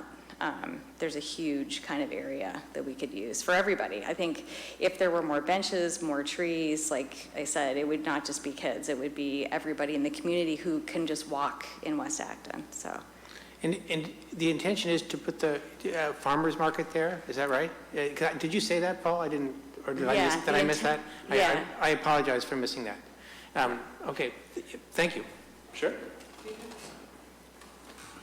It seems to me, I don't know if you know kind of the history of construction there, but I think the CPC might have funded some much less upgrade of that park maybe 10 years ago or something. So I'm pretty sure the CPC already put some money into that. The way this works is I don't believe this board will vote. We never have voted on private applications to the CPC. We generally rank the town applications and let the Community Preservation Committee know what priority we give to those applications. Certainly we can individually support you, I think, but we generally as a board have not taken votes to support applications, not that we don't think they're good applications, but from private groups to get CPC money. That's all up to the CPC to decide. They get all their applications. They often exceed the amount of funds available. They go through a whole process and they make the recommendations to town meeting, so. Melissa Ryer, Recreation Director. So I'm partnering with them to put in a thing for the CPC. Okay. So it is, with the town. So it's going to be a part of a town application also? Yep. Okay. And I'm sure Roland has told you this, the CPC has specific criteria that they can fund. So you got to look at the definition of recreation and make sure, obviously a park, fits within that definition. And I think the whole community concept is a nice addition. I'm not sure that itself would be, eligible for CPC funding. So good luck. Thank you. The purpose of tonight, when I spoke with Paul and Kara, was just to make a presentation to the board to inform us what the Friends were up to, and you certainly did that. It's a great project, and keep doing it. Thank you. Dean? Yeah, I did meet with a couple of the individuals in the committee last week, and it seems like a good project. I think it's extremely ambitious, and so I think it's really important that they get some funding, either their own or from CPC, to put together a feasibility study so everybody's really got an idea what's planned. The level of, talking about eventually putting bathrooms there and that sort of thing. I mean, this is sort of approaching Narrow Park. And I think it's a great project, but, you know, I think it's really important that we have some good definition. I think that feasibility study is really an important first step before it goes too much further. And, you know, we need to look at long-term maintenance costs and how that's going to get fitted in within the Recreation Department's budget. So, you know, good start. Thank you. Thank you very much for your presentation. It looks like an exciting project. Thank you. Okay, update on the North Acton Fire Station.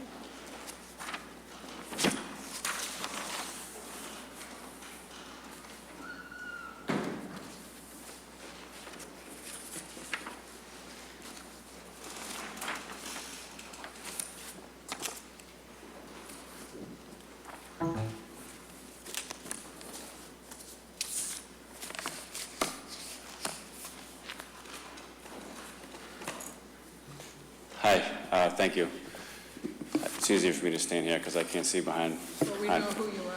I'm John Mangiarotti, town manager. So thank you. The team that's been working on this and Selectmen Charter has been participating in some of the meetings. We're really making some progress.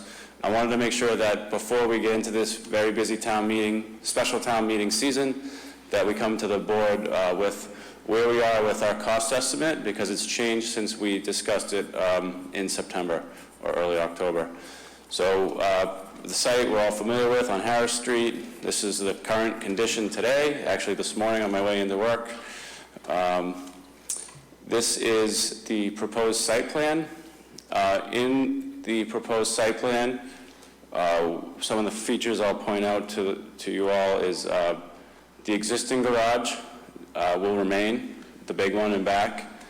This is the fire station, approximately 12,300 square feet, which would be positioned approximately here on the site. There will be parking for employees in the rear of the parcel, in the upland area, up in the back corner. There would be a single or perhaps two parking spaces in the public, for the public in the front, an accessible space there. And it's shown, a sidewalk is shown along the frontage of the property. And this is a drive-through bay for 2 of the 3 bays. And we've worked within the constraints of the nearby resorts area to put together a site plan that really maximizes the available space and is an improvement to a property that's been vacant for a few years. This is a conceptual rendering of the station based on the preliminary design. It's 3 bays, as I mentioned.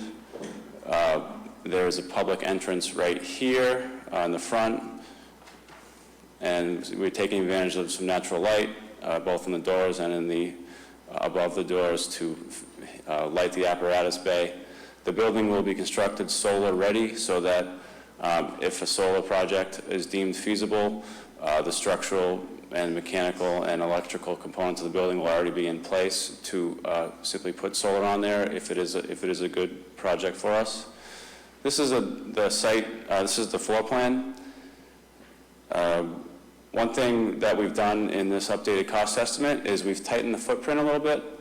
If you can see on the right here, there's a dashed line. It's probably very difficult to see, but it's generally what the footprint of the building was the last time we were before the board. And we've reduced the footprint a little bit there and made some adjustments within the interior to make it all work. Another item we've excluded from the inside of the building is a mechanical mezzanine. We've added that to the roof, which will take up a small amount of space on the roof, but it saves considerably without having to build a whole new structure in there. There is still a storage mezzanine over this equipment area and medical closet and things like that. So this is the floor plan. The schematic design cost estimate for the total project cost, all the project costs associated with building this project, is $10,343,000. This includes the design. This includes the owner's project manager, the engineers, the surveys, all the fixtures, furniture, equipment, and other soft costs.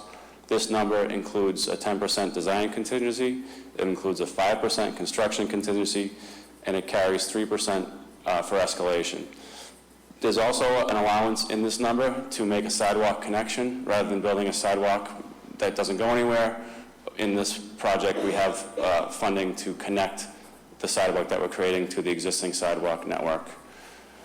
The town has already appropriated $750,000 for this project, and that number is included in here, just so we're clear. That's just a detail of what we just discussed.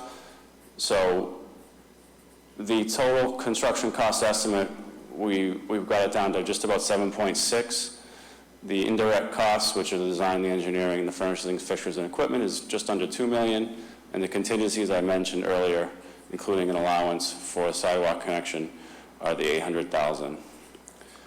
So the preliminary financial impact of this project is that you just voted to add a ballot question to the December 17th special election, and you voted to add a warrant article. So the proposal will be to bring to December 10th special town meeting an article asking to authorize the debt, and then the ballot question on the 17th will ask the voters whether they'd be willing to exclude that debt. A preliminary estimate of the debt service over 30 years is about $485,000. The estimated cost to an average single home is about $60 to $75. These numbers do not include any offset that we apply to the project from development fees from the Avalon project. And we're also working very closely with our financial advisors and the finance team downstairs to look at various debt financing strategies that we can implement for this borrowing that may reduce the taxpayer impact.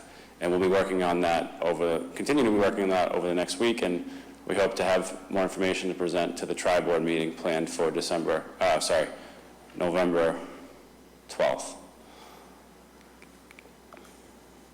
And before November 12th, this very week, we have a public forum planned on November 6th, that if there's people interested in more details about the project or questions, our fire chief and our selectman, Dean Trotter, will be there to give a presentation on this project. And that will be at the public safety? And that will be at the public safety facility. Thank you. Any questions? Yeah, if you could just go back to the slide that broke down the three pieces of the cost, the indirect, the construction, the indirect. Okay.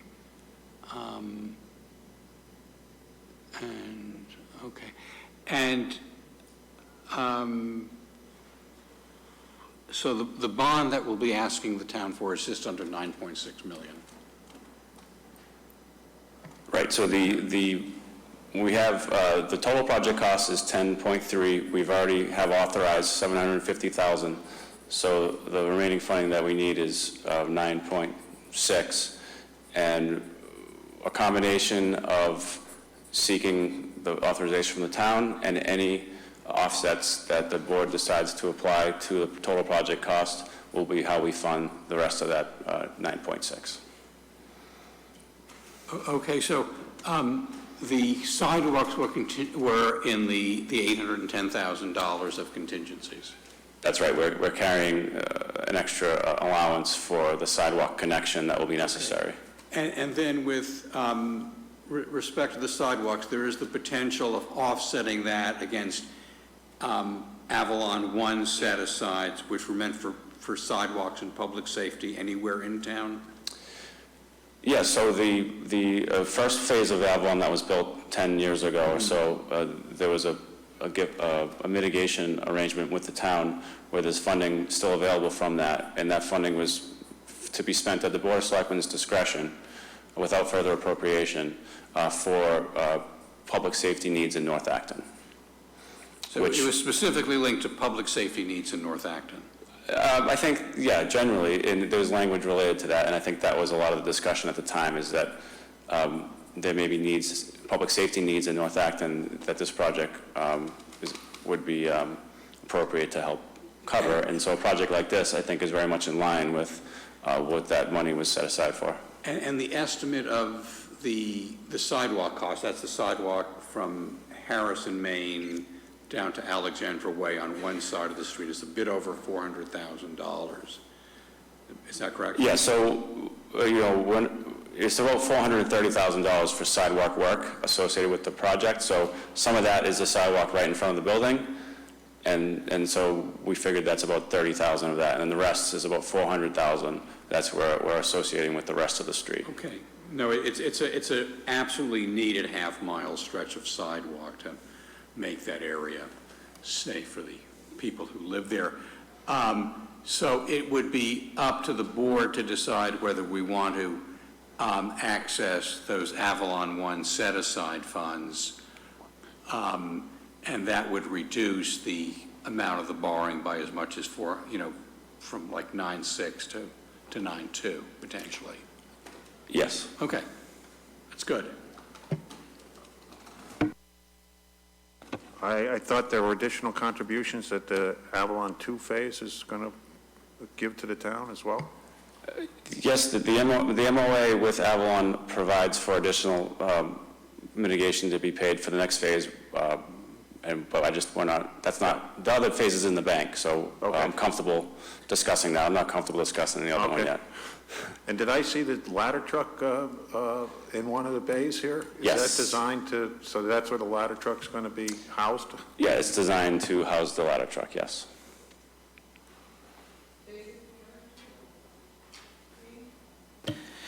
Yeah, I believe there's been a report delivered from the traffic engineer looking at Harris Street. Yes. So we looked at the site, the traffic engineer, we asked them not to go out this summer.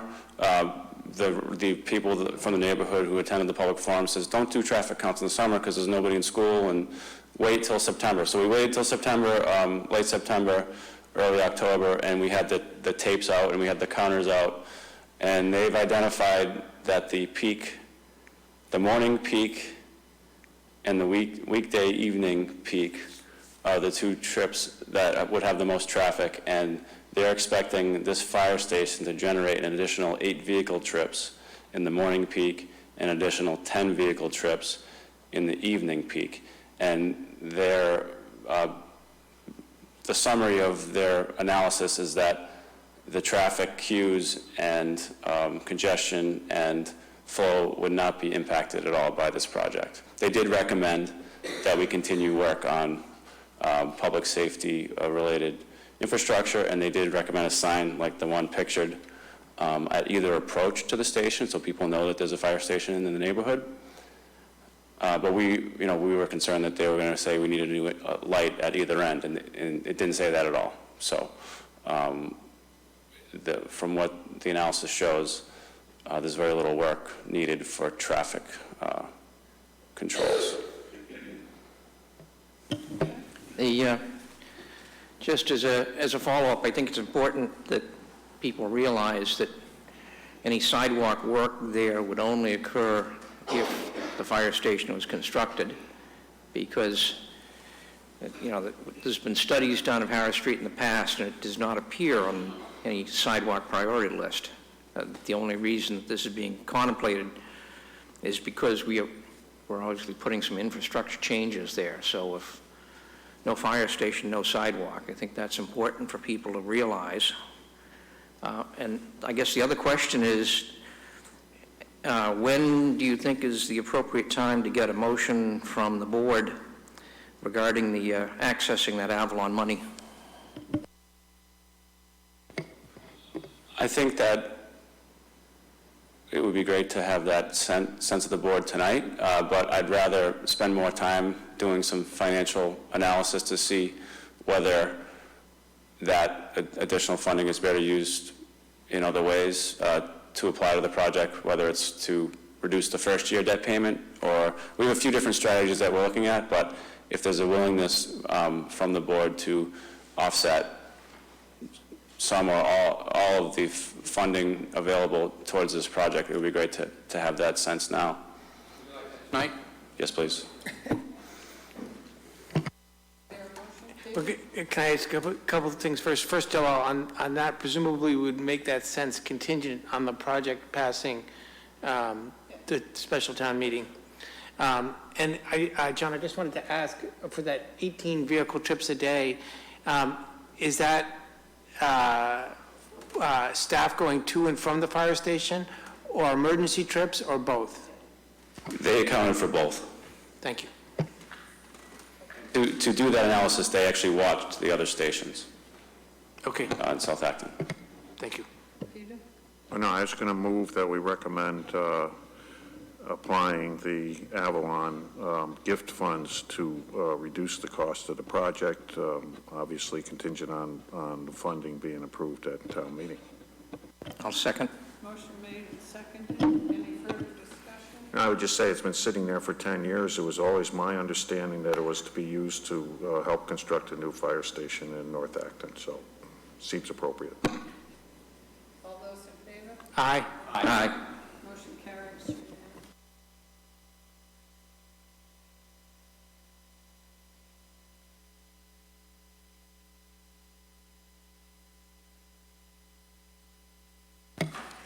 Hello, Judy Hodge at 111 High Street. This is a little off the topic, but my understanding is that there was a lot of work in the design to make it energy efficient and not to have it dependent on gas for power. And I just wanted to, as a member of Mothers Out Front, to commend that effort, to acknowledge it. Just to respond to that, I believe the design has the ground source heat pumps included. Mr. Manager? It's, the project is being designed to not require natural gas connection and utilize ground source heat pumps for heating, yes. And cooling. Okay. Liaison from the Board for the Sustainability Policy Implementation. Yeah, I asked for this to be put on the agenda. We got an email from, I believe, Deborah Symes on behalf of Green Acton. They have, I don't know if they've retained a consultant. They have a new member who used to be the former sustainability person for the Acton Water District. They're asking to meet with the town to talk about sustainability initiatives. And I asked that, and they were asking for somebody at the town to be assigned to it, so along with the manager and the staff. So I requested that I take on that duty. The board assign that to me. Is there a motion to appoint Peter? So move we appoint Peter Berry as liaison. Motion made and seconded. Further discussion? All those in favor? Aye. Aye. Congratulations. Okay, amend existing traffic rules. Yes. Jim Snydergrant, 18F Moon Hill. Just thank you. And just so it's clear for the minutes, Jane Sarasso, who you mentioned as a member of Green Acton, is not a consultant. She's just a volunteer, a member of Green Acton. But it would be great to have you working with her and with all the other boards and committees to help clarify what the next steps in this process are, to come up with goals that will fit in as part of the sustainability policy. So thank you. Thank you. Okay, amend the existing traffic rules and orders, parking restrictions, Town Hall, Memorial Library, South Acton Commuter Lot, Central Street for vehicle charging parking spaces. Yes, thank you. So as you may have noticed, we replaced the charging station outside Town Hall earlier this year, and it's now a system that's uniformly used in the area and across the country, I guess, for electric vehicle users. It's a charge point system and allows us some more flexibility for how we can actually meter or charge a small fee to cover the cost of electricity. So the action being requested tonight is that the board amend the rules as it relates to the vehicle charging spaces, that we have 2 out front here, and a few are proposed or planned at the commuter lot, and we would like to implement the first 45 minutes as free, and then after 45 minutes, we'd like to charge 2 cents per minute. Corey York is here to answer any questions. David? Yes, I don't know, Corey, if you know the answer to this. Does the 2 cents per minute continue to be charged after the vehicle stops consuming electricity?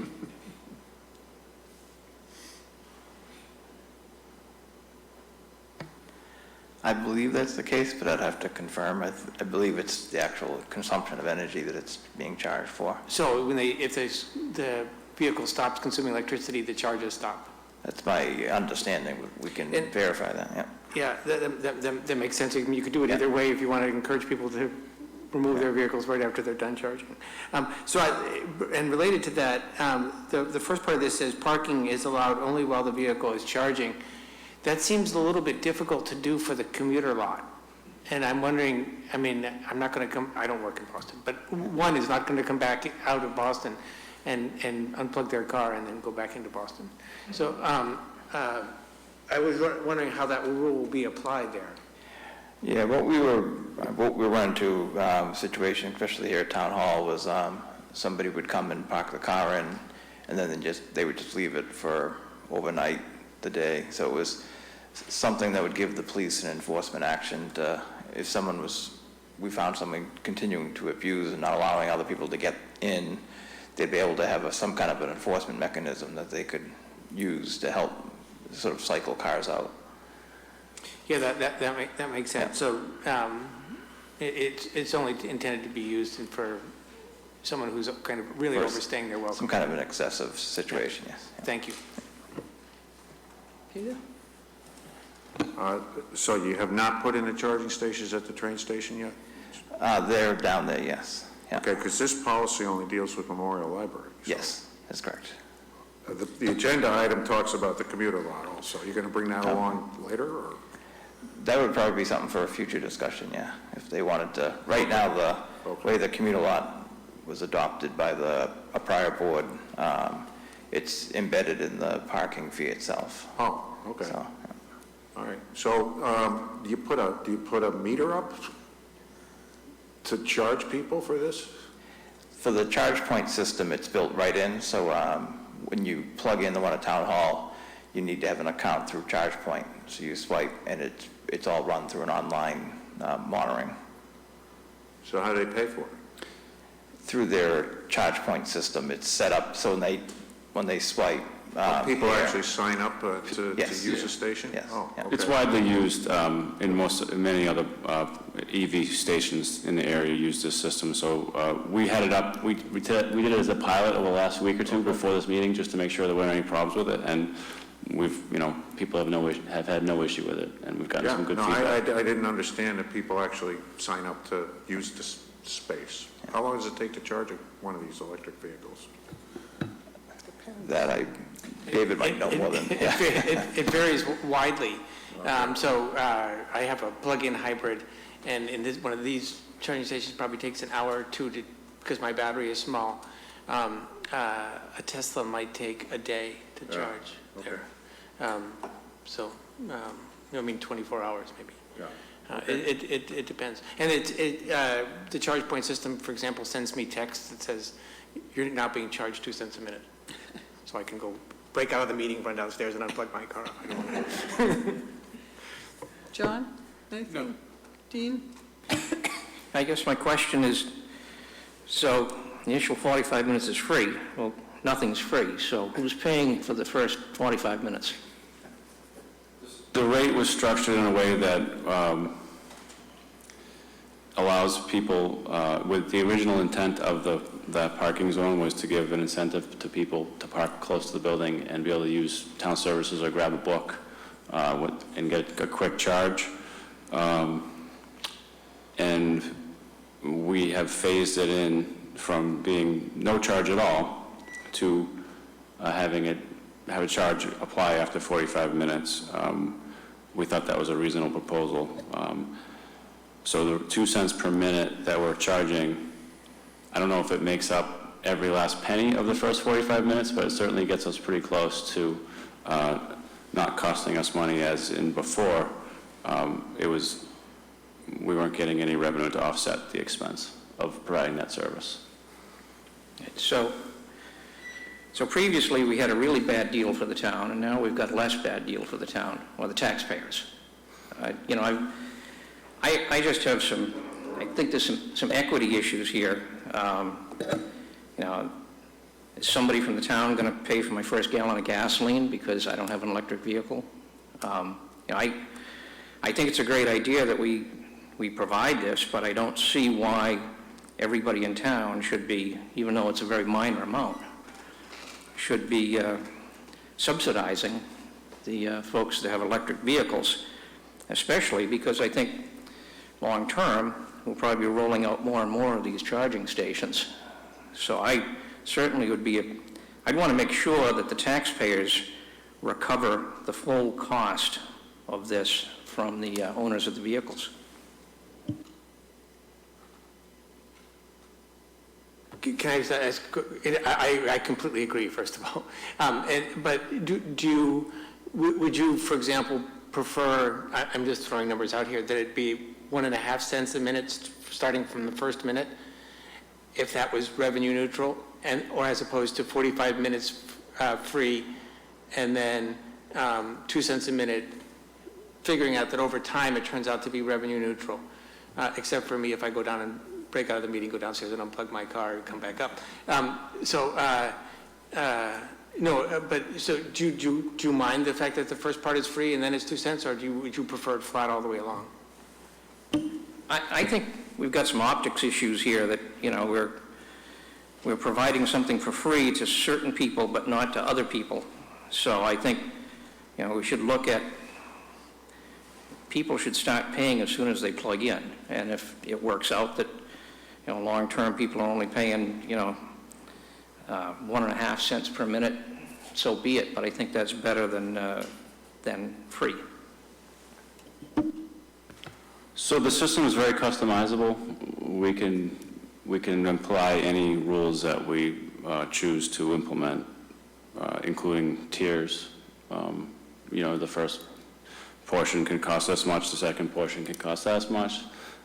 So this was just sort of our proposal, but we're happy to come back and come up with a new proposal, or if you'd have some suggestions you want to make now, we're open to it. We're just trying to be responsive to concerns that we've heard from folks concerned about free gas or free juice, so to speak, and other folks that want to help promote sustainability issues and electric vehicle use in the community. Do we have a sense of how it's used now? Do people park for an hour, or do they park for 6 hours or 8 hours? Yeah, I'm just trying to find the spreadsheet that we got, but do you have anything?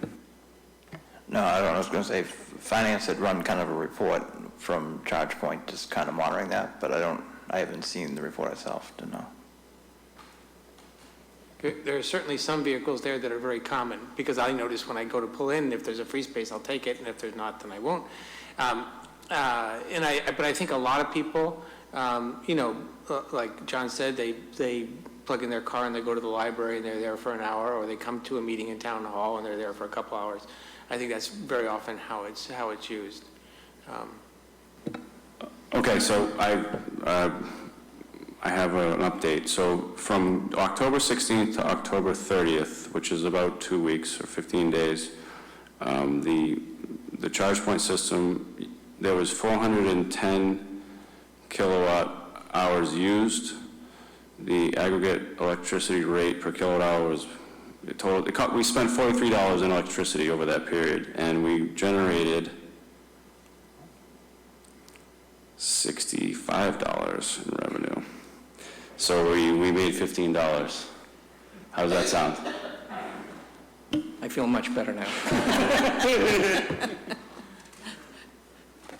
Is that, you've been implementing this policy, this is just formalizing it? Is that what you're doing? Yeah, we tried it out just to see if it worked and what kind of response we had.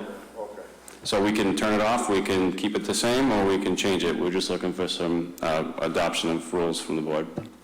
And this is just for the two out here? Madam Chair? Yes. I'll withdraw my objection. Okay. So is there a motion to amend the existing traffic rules and orders? So moved. Consistent with What's written? the motion that's before us. I'll second. Motion made and seconded. Any further discussion? All those in favor? Aye. Aye. Motion carries unanimously. All right. Potential tree damage and potential tree arborist for the proposed Piper Lane project. Dean? Okay. So, the one meeting that I missed about a month ago, you folks designated me to look into this. Thank you very much. You were warned. So just to give you a little background, I've done quite a bit of research plus some information I'd gathered in my years of being tree warden. There is no statute in Massachusetts that specifically governs damage to trees on neighboring properties. What we have is two precedents that are used, Michelson versus Nutting, and then there's another Levine precedent, both in Massachusetts, both going back 75, 80 years, and they're somewhat in conflict with one another. So it's a complicated issue as to liability and responsibility for damage to trees on neighboring property. And attorneys and consulting arborists have made quite a career out of that in the intervening years. This specific situation we have on the proposed Summit Drive is complicated a bit by the fact that there's a potential for tree damage on town-owned property, which would be adjacent to Summit Drive. And there's two conservation restrictions on that piece of land. The land is town-owned, it's conservation land. The Conservation Commission has a conservation restriction on the land, and the Acton Conservation Trust also has a conservation restriction. Initially, we thought that this was a matter that would be handled strictly by the Conservation Commission, but it appears that it is within the purview of the Board of Selectmen, because the Board of Selectmen some years ago granted that conservation restriction, and we've got all the paperwork where things were signed. And so it's incumbent upon the town to take some notice of potential damage to these trees. So that's sort of the legal issue. Certainly, speaking as an arborist, there's certainly a high potential for damage, either initially or in the long term, to trees when there's large amounts of excavation done near those trees. And, you know, we're looking at grade changes of 10 feet.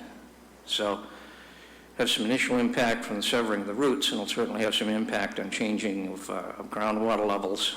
And certainly creating the roadway will create some wind throw issues for those trees. So there's certainly a potential for damage there. So we've kicked it around, and I've spoken with the town manager about it. I have spoken with Tom Tidman from Natural Resources and Terry Maitland, who's the chair of the Conservation Commission, and we've spoken with town council about the matter. So I think that we should investigate it further. I think there's some town staff that might be available, and I know that there are also certainly some consulting arborists that are available. I would sort of pass the baton at this point over to the town manager to see how he would propose dealing with certainly the investigation and later on perhaps the enforcement. Thank you. Yes, I will work with Corey and our team to look at this closely and report back. David? Dean, I don't know if you know the answer to this, but is this whatever action we might take, is this an action that we could take beforehand or only after a tree was damaged?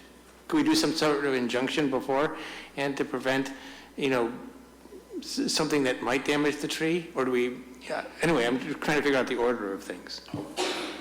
Yeah, I think the first step is to get out there on the ground, perhaps with Corey or with Brian Hunt, our new tree warden, who is well qualified in these matters.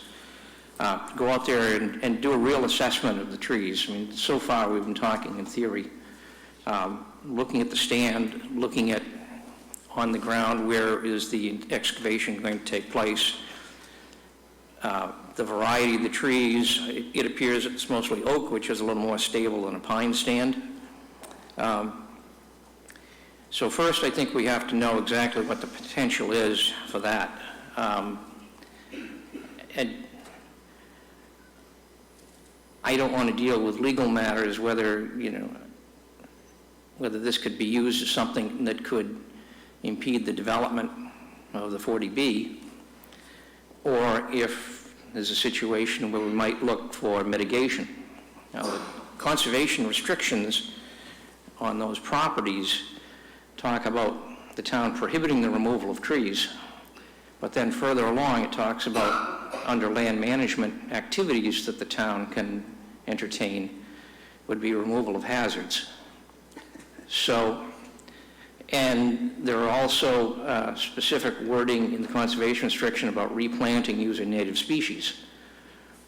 So perhaps there's a possibility, looking at this, that the wisest action might be to mitigate any hazards, taking down trees that are,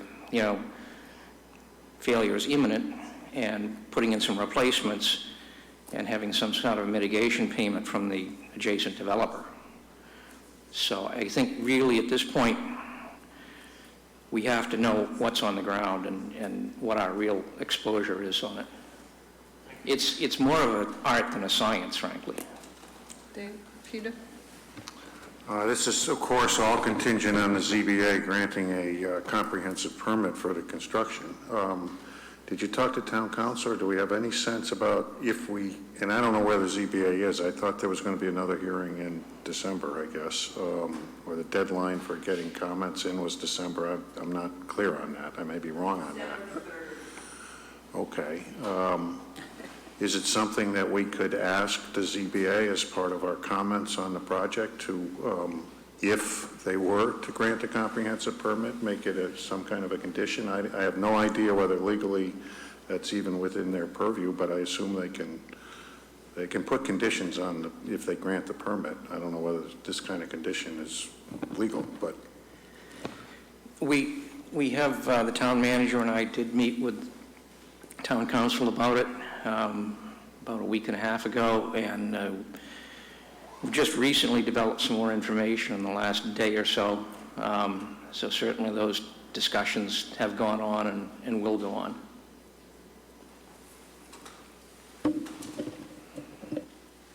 Okay, anything else under this?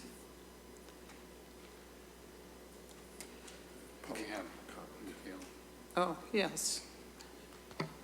Michaela Moran, 80 School Street. Our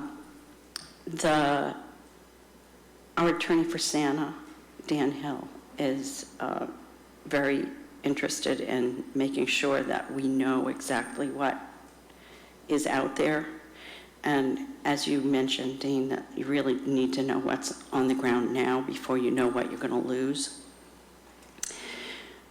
There are precedents for taking care of these kinds of things and preventing the destruction of the trees, especially in the conservation area.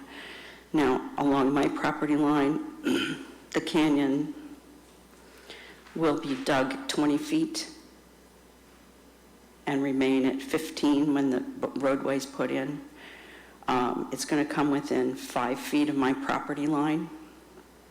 So all the trees along my back stone wall, which there are probably 15, some of them are, 3 feet around and large, will be threatened and probably die in the process of whatever they're going to do to build that wall, build the canyon.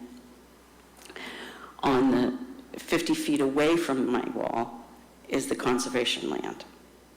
So that at that pinch point is where the deepest part of that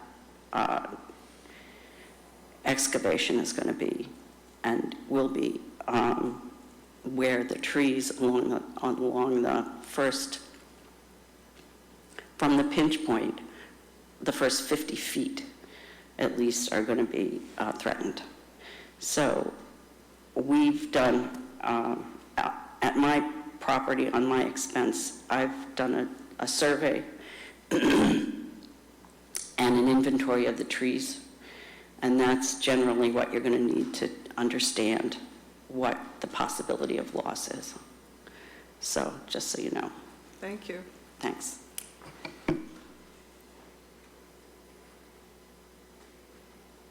Ruth Satcher, 124 Prospect Street. There is, as I said, a ZBA meeting scheduled for that December 3rd date. That's also now the extra special town meeting. Will there be any change in meeting times for other things that are scheduled for then?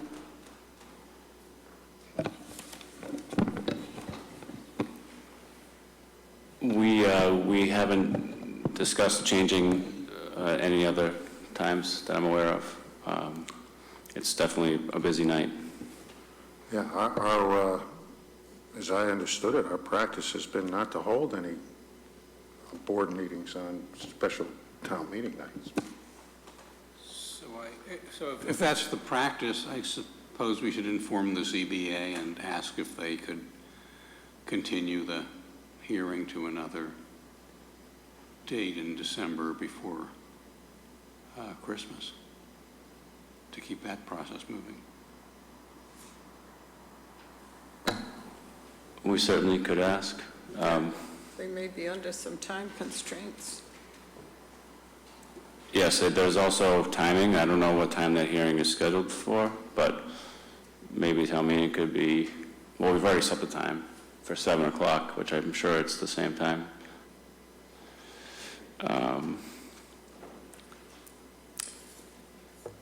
That week is pretty busy. If we were to move it, the special town meeting, for example, we'd have to hold a voter registration on Thanksgiving Day, which I don't know how we could do that. The order is to leave the extra special town meeting date set for December 3rd. It would be a question of adhering to policy, asking the ZBA if they could move their hearing back a week or later in that week of December 3. But we don't know what time constraints they're under. They moved it from what, a November date, to beginning of November date to an early December date. Alyssa Nichol, are you asking the time of the ZBA hearing? No, is there a 6-month Yes, window yes. So where the they must? the time is 7:30 p.m. on December 3rd. No, but in terms of the ZBA completing The their 180 hearing days and getting a is decision out, is there a 6-month? I think that's yeah, what Joe- mid-January, but at the next ZBA hearing, they will be discussing an extension of that because the last hearing was September 17th. And it's on the applicant's request that it was postponed until October and then November and now December. So But it the should six- be extended, but it has to be an agreement that's discussed at the ZBA hearing, as far as I understand. We can't solve this problem. We'll have to talk with the CBA.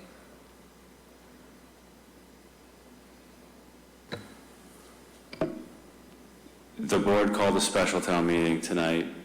I don't know that you can uncall it.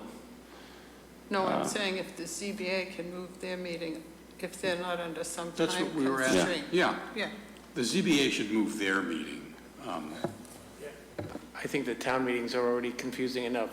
No, I'm serious. Having them 3 Tuesdays in a row, I was kidding about having them every Tuesday year-round, but it simplifies things for residents to say, you know, the first 3 Tuesdays in December, we have important votes, 2 of them at town meetings and 1 at the ballot. So I think we should leave those where there is. Yeah. We should try to get the ZBA to move the meeting. But this 6-month timeframe where the hearings must be held and concluded is... Within 180 days, but if both parties agree, that time period can be extended. And there's already been written communication from the town planner to the applicant to discuss an extension at the next hearing. When does that 108-day period? Mid-January. I don't Okay, so remember. there's time for them to have a continued date on their December 3 hearing. Yes, and as Alyssa's saying, they can extend the, you know, since the previous 2 delays were requested by the applicant, there's a legitimate reason to extend that mid-January date. Okay, but they have to meet and have a discussion to extend the date so they could do it at another date in December. It would seem to reasonable. Okay, So I can discuss with Yeah. staff tomorrow and let you know exactly what's happening. okay. Thank you. Yeah. I'm not sure I understand what the next step is in terms of the survey of the trees. First of all, I should say thank you for talking with town council and talking with Natural Resources Department and looking into the legal aspect of this. Mr. Margiotta, you said that you would look into it and get back to the board. And I'm not clear on what that actually means, because I thought it was the Board of Selectmen that would move to authorize a survey of the trees, but maybe I'm incorrect. So we have engineers and arborists on staff, so we're going to take a look and see what we can figure out based on the plans presented and what we see on the ground, and if we're not able to have information that makes sense and able to make a determination on some of the questions that are being asked, we can look for a third party to do so. And my plan is to report back to the board on that work that we'll do over the next few weeks at the next meeting. Okay, thank you. Can I make a follow-up comment? I bought my house in 2001, and our septic system had failed Title V, so we had to hook up to the sewer system that was laid in right after we bought our house. We had 2 very large, maybe 2 foot in diameter maple trees on either corner of our front yard, and about a decade later, they both died, and we had to have them cut down at our expense. So I don't know exactly how many feet wide my yard is, but the sewer line went right between those 2 trees, and the distance from the tree to the trench that they dug for the sewer connecting to my house was about 15 feet. So I'm very concerned about excavation that's happening within the 10-foot setback of my neighbor's property and the town conservation land. Thank you. Okay, consent items. I have one that's not on the list.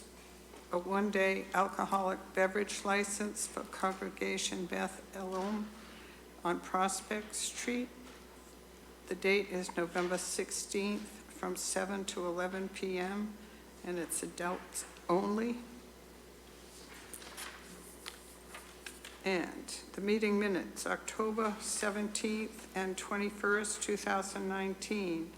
14, requests for use of housing funds, Acton Community Housing Corporation for 348 to 364 Main Street. 15, accept gift Recreation Department for $3,301.92 of product donation from Monster Bash. 16, accept gift Recreation Department for $4,000 from Anonymous toward metal roofing materials for the Nara Park Sports Pavilion. 17, board to designate town manager John Mangiaretti, and Director of Intergovernmental Affairs, Austin, to attend NPO meeting on behalf of the chair. 18, request to waive $250 fee for the Acton Water District's application for a variance for 8 Post Office Square, site for new Central Acton Water Treatment Plant. 19, request to dispose of obsolete items, Acton Memorial Library. Is there a motion? Should we call the item, the Bethlehem one-day liquor license number 20? Sure. So I would move then that we approve consent items numbers 13 through 20 inclusive. Is there a second? Second. Okay, motion made and seconded. Any further discussion? All those in favor? Aye. Aye. Motion carries unanimously. Is there a motion? Motion to adjourn? Motion to Second. adjourn. Motion made and seconded. Any further discussion? All those in favor? Aye. Aye. Motion carries unanimously. Thank you all. Thank you.